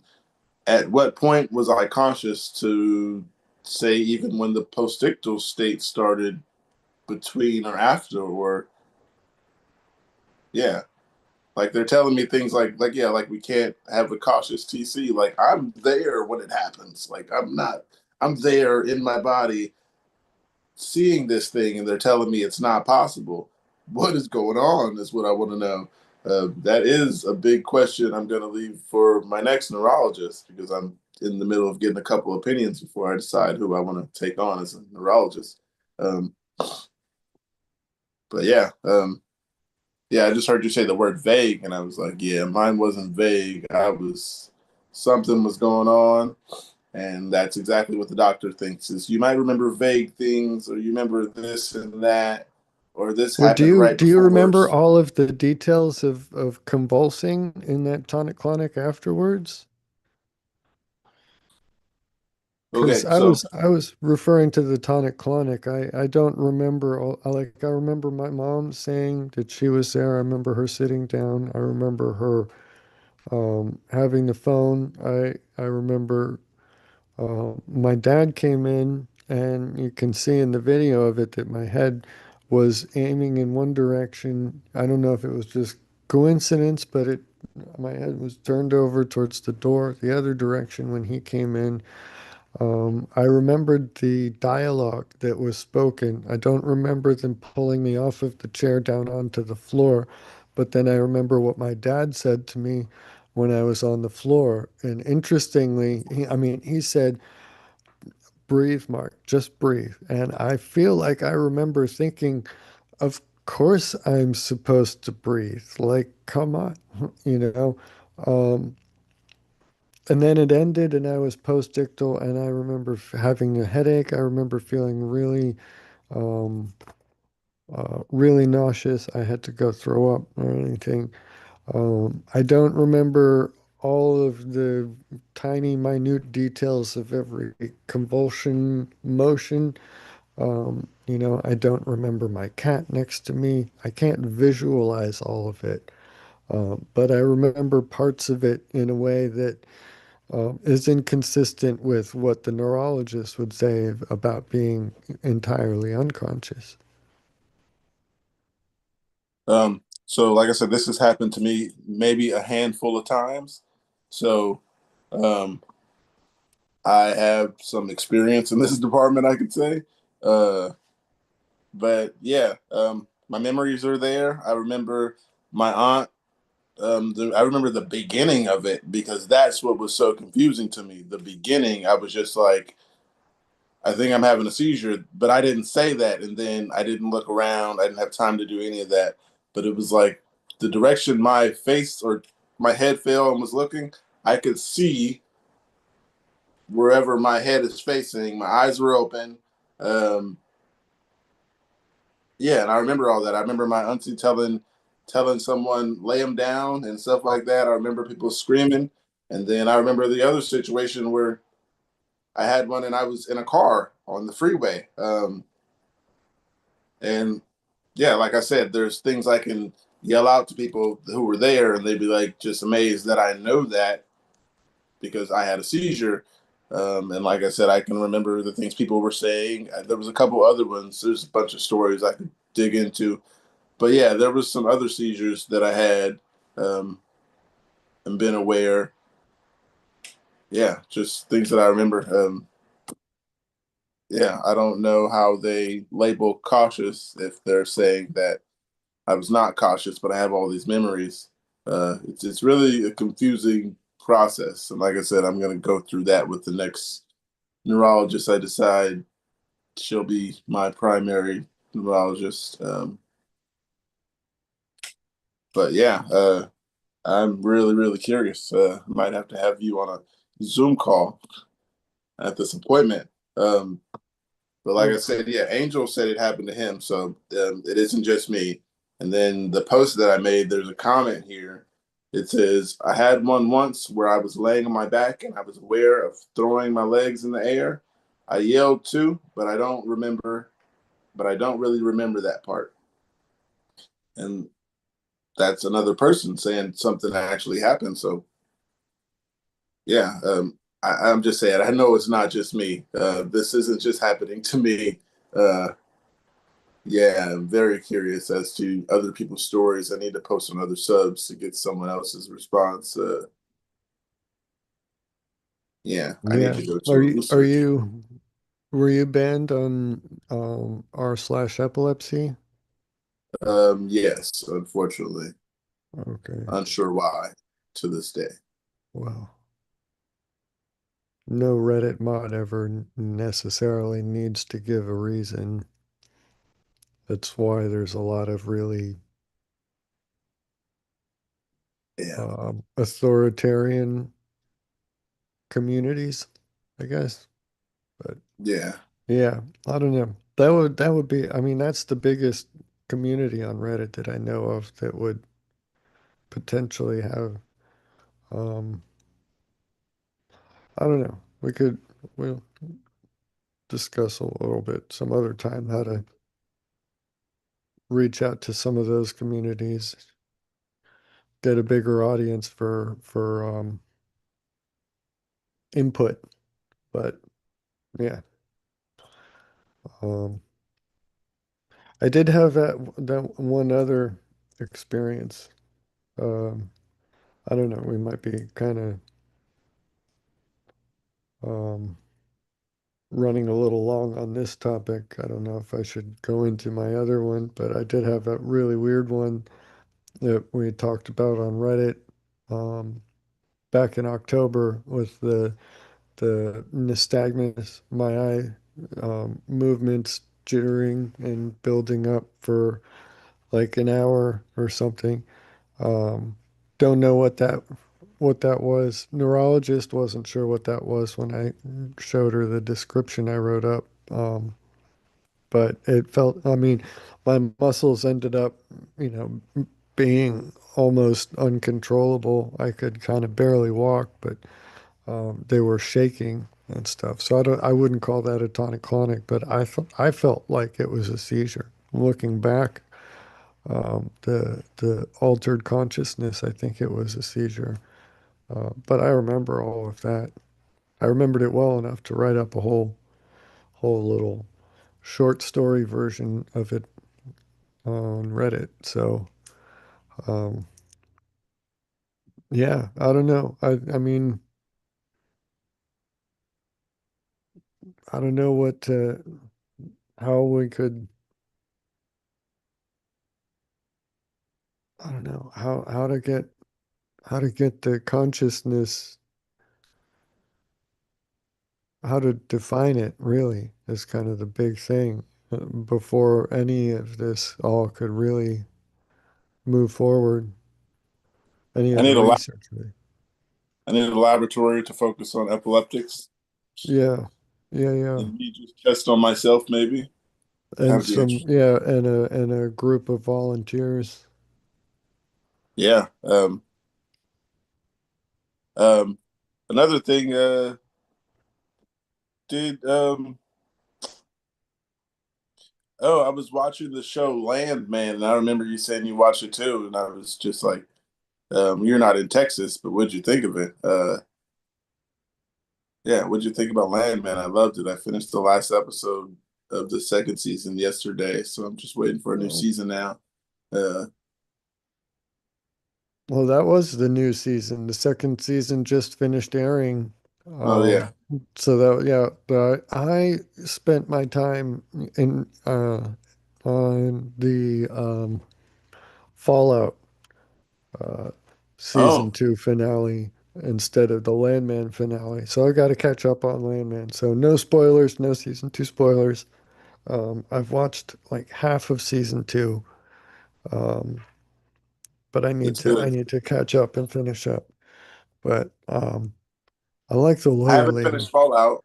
I need to catch up on Fallout and Yeah. probably do that later today. I've been a fan of the Fallout video games ever since like number three came out, which was the first Uh, one that Bethesda had taken over control of the intellectual property. So, um, yeah, I think that was, when was that? Like 2008 or something? uh, somewhere Yeah, around there. yeah. So New I love Vegas, loved Fallout. it. Yeah, New Vegas. But I spent I've the been a most fan for time in Fallout. number four. I've got like, I don't know. I could pull up the Xbox Live details or something. I've got in game on Fallout. I spent like more than, well, here, I've got the Xbox app on here. Like I'll a just, thousand hours, huh? oh, mm, well, thousands. Um, let me see. Do, Like my um, son, he'll play on my profile on my PlayStation on Fortnite, and I've never played Fortnite. So when he plays it, I noticed that it said I played that game over 1,000 hours, and I was just like, wow, it amazes me that yeah. you can do this in the middle of the night when I'm sleeping. He's getting 1,000 hours in of Fortnite. Uh, yeah, it's very interesting when I see it every time, and it's more and more hours. Shout out to Nature's Made. Yeah. Let me Yeah, see. hell yeah. I can't, for some reason, I can't find the play. Okay, here we go. Buy a Xbox console. Um, I still don't have 100% of the achievements. Um, I can't find it. Okay, here, yes, I have played 2,336.3 hours. of Wow. Fallout 4. Wow. You make me want to go play Fallout. Hell yeah.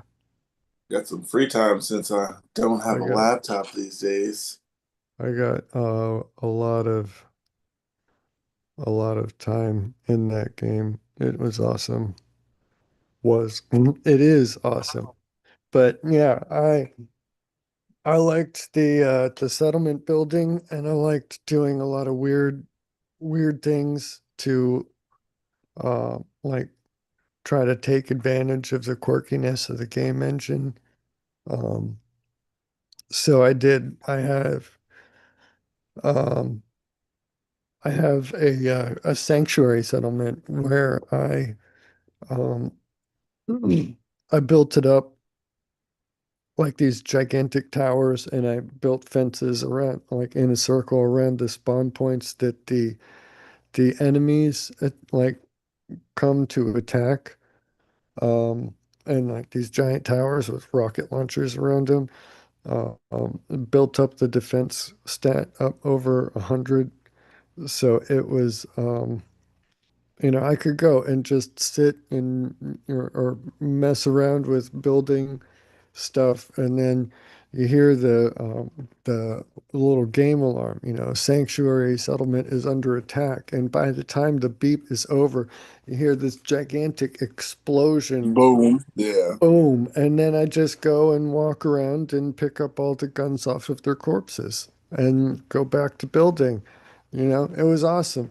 Um, and then you sell all of the weapons at the markets and stuff. It was just a gigantic money-making machine. And I turned my last game playthrough into I made my guy like a drug dealer. I figured out, well, no, I didn't figure out, but I just scrapped all of this stuff, everything that I could get, and I forget what the components were, but part of it was plastic at the chemistry station in order to make jet. And jet, the drug has such a low weight per caps value that I ended up just making jet and selling it in order to get rich. And then I could buy everything I wanted. So I thought of that character as like a Fallout Walter White, cranking out all of this Fallout universe meth into the wasteland. But yeah, and then I was free to go and put mount um, these big heads on the wall of like all of the monsters and try to get the lighting all just right and turn the home into a horror house. And I've set what's her name? The grandma lady. Um I don't know. I stuck her in an outhouse. Just that once you build her that chair, she never stands up again, never does anything, doesn't contribute. But she talks to you every time you walk by, and I hated hearing her. So I um, put that, went back in the save game, and before I built that chair, I built an outhouse inside of a shipping crate, and then I put her chair inside of the outhouse. So she went and sat down in an outhouse, and I closed the door to the outhouse, and then I closed the door to the shipping crate, and I never had to deal with her again. But Um, yeah, I had something else I seen earlier, and it was funny, I thought. But it's an article that says Costco has recalled nearly 80,000 pounds of Kirkland's signature salted and unsalted sweet cream butter. I'm not sure if this is new or old, but it says in the U.S., primarily Texas, due to missing the legally required, in quote, contains milk allergen declaration on the packaging.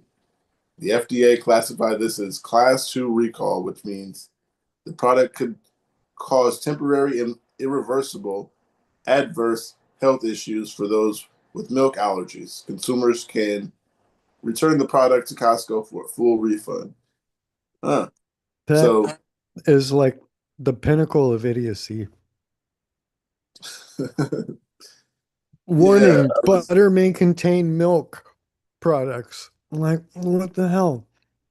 If people with milk allergies don't know that butter would cause them problems, then they deserve a Darwin Award. oh man, yeah. Have you seen that? You remember that? The Darwin Awards? I Like, do not remember, but I was mm, stuck on thinking that much butter, just then you not put a label. Well, I guess it is kind of obvious, but yeah, it's like yeah, wasting a whole shitload of butter just because there wasn't a label that is the most useless, idiotic label of all time. I mean, except for maybe if the FDA or yeah, FDA recalled a like 100 tons of packaged peanuts because they forgot to put a warning on the peanuts that making they peanuts. contain peanuts. Like, what the hell? I think my computer is listening to me. I opened up Google and it suggested I search Darwin Awards. Mm. Well, I mean, obviously my computer is listening to me here, but I don't know. It's yeah, okay. I want to read some of these. Darwin Awards are a rhetorical tongue-in-cheek honor originated in a Usenet news group back in 1985. They recognize individuals who have supposedly contributed to human evolution by selecting themselves out of the gene pool, by dying or becoming sterilized by their own actions. So, how's that? Began all the way back in Usenet, pre-internet days. That is nuts.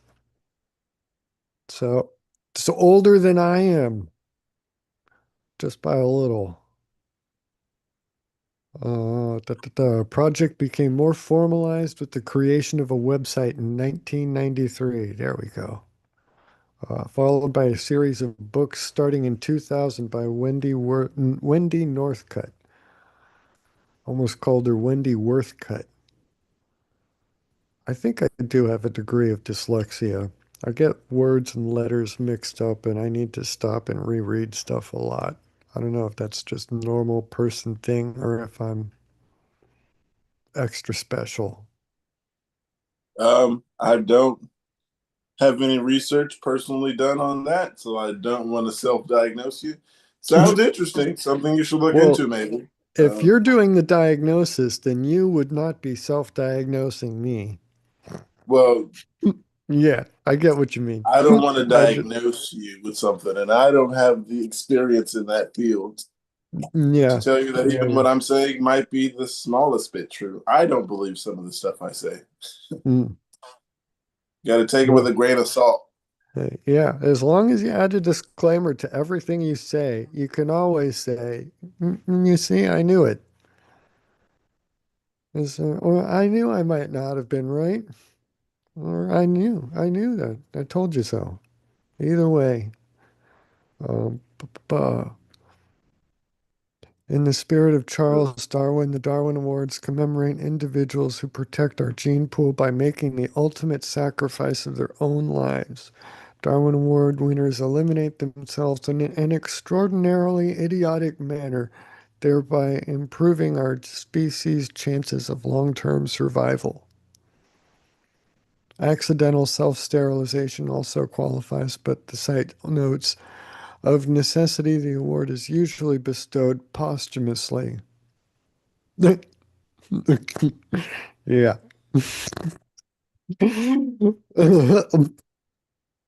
They have to say that, right? The candidate is disqualified, though, if internet innocent bystanders by innocent bystanders are killed in the process, as they might have contributed positively to the gene pool.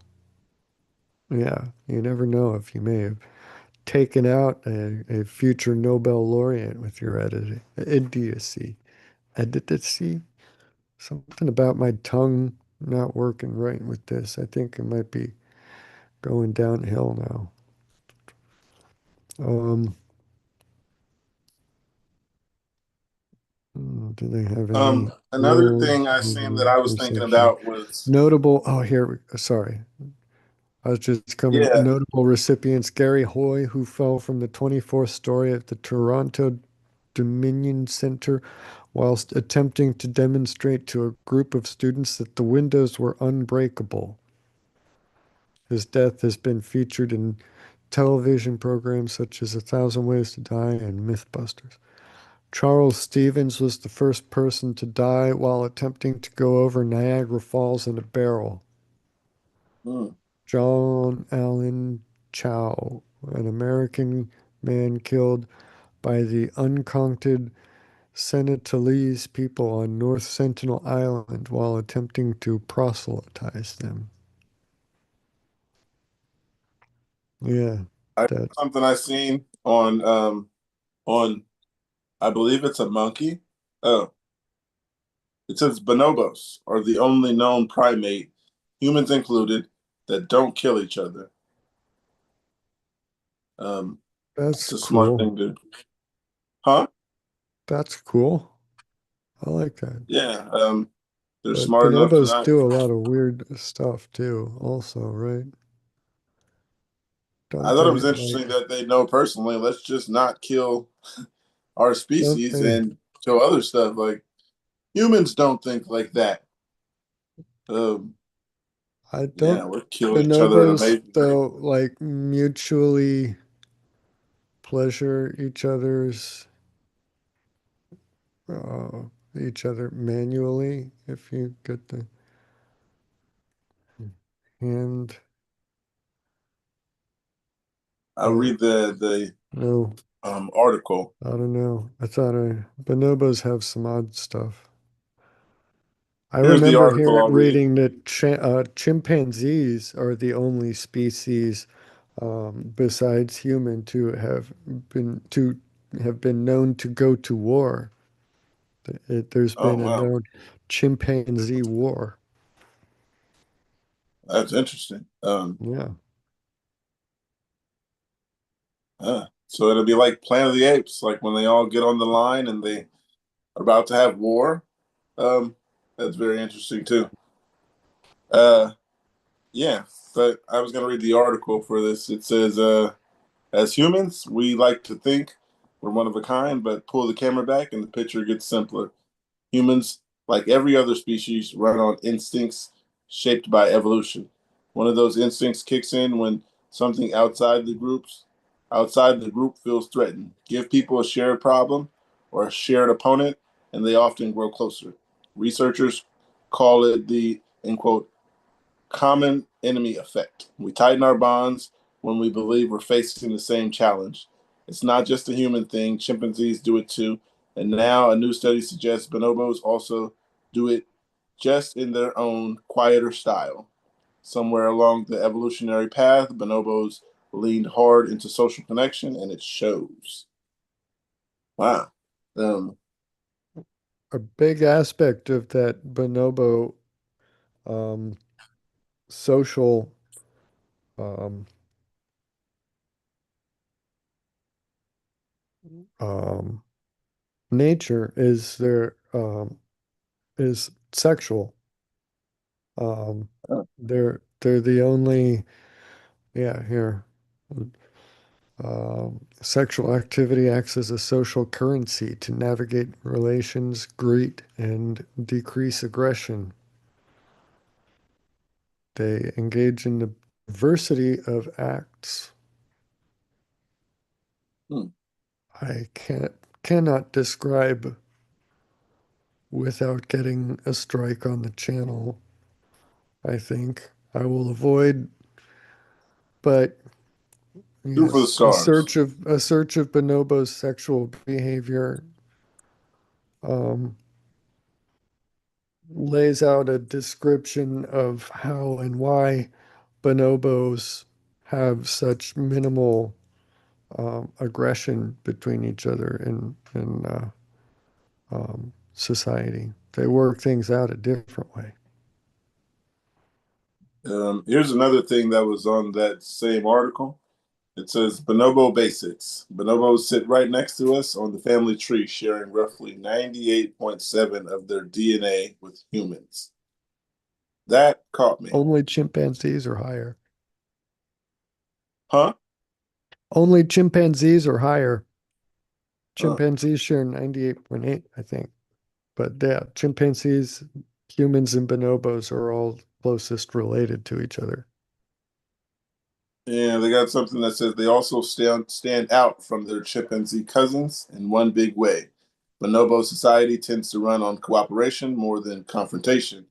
They live in a female led community where relationships matter a lot. Bonobos often use sexual behavior to ease tension, settle disputes, and reinforce bonds.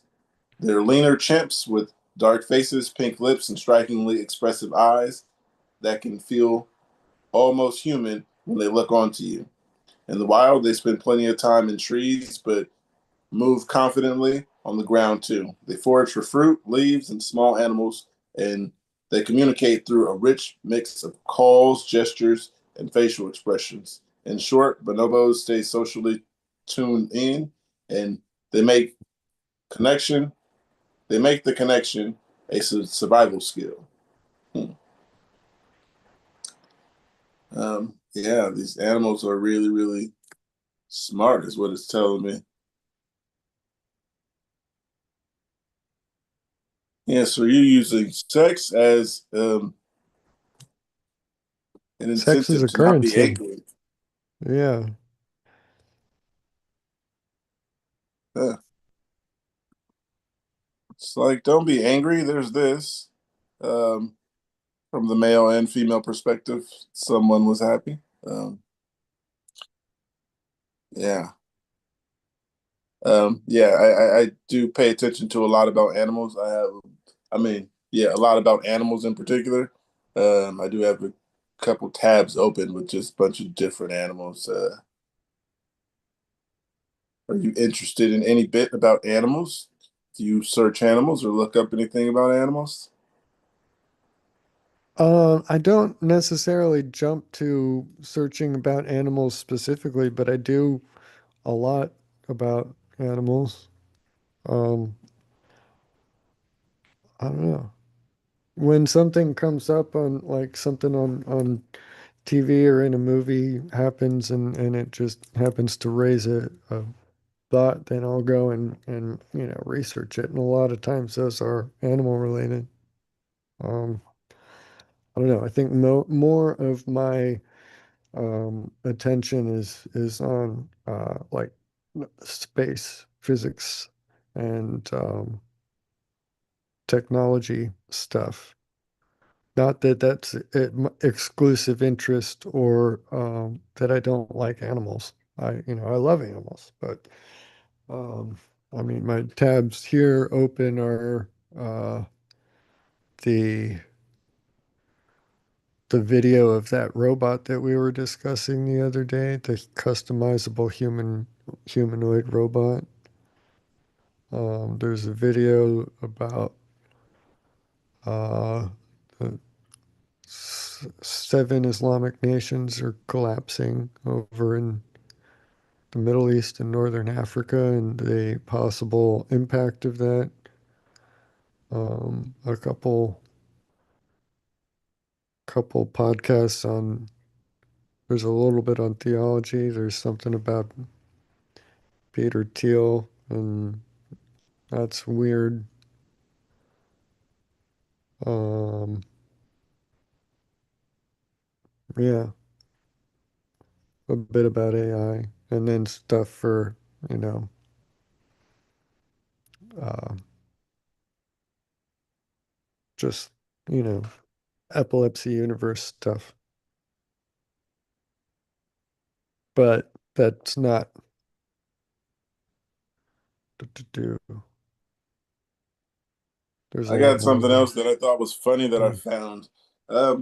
It says Wow. during the April 8th, 2024 total solar eclipse, a Mexican local TV station mistakenly broadcast a video of a man's testicles instead of the celestial event. The accident, intimate footage, aired briefly during the news coverage of the eclipse. This incident was widely reported as, in quote, balls up occurred in Mexico. Hmm. A video posted on Facebook shows the incident where the footage appeared in place of the expected high profile coverage of solar eclipse. There is no video that I'd click on. So, yeah. I thought that I was can't help but wonder how that man's and which man's testicles, which man in that television broadcast network's chain of personnel inserted themselves into the process. I, I don't know. That is just I definitely got to read the whole article. Uh, there's one on all kinds of stuff. There's one on TMZ too, but was here's that one where the eclipse from like 2 years ago? Oh, where did Pookie go? Um, I'm not sure what to do now. He was in the middle of saying something. I'm not sure what he was saying. Um,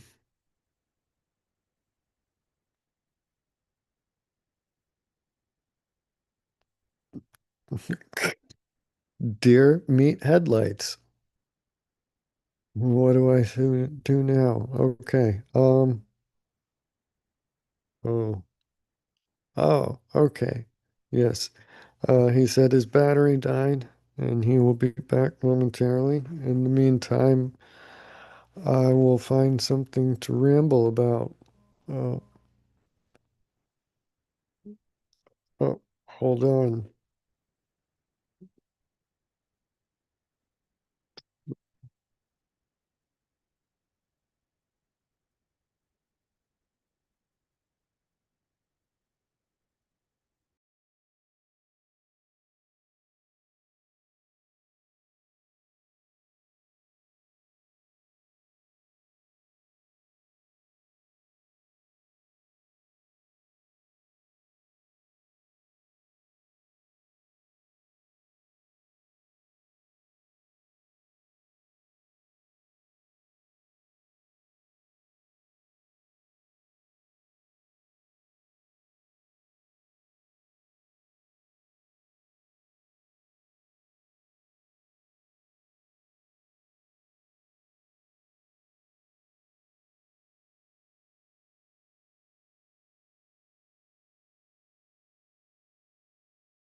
All right.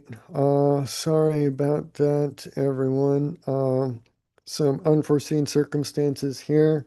Um, we're going to have to wrap it up here right now, but thank you to anybody who has been watching, listening in.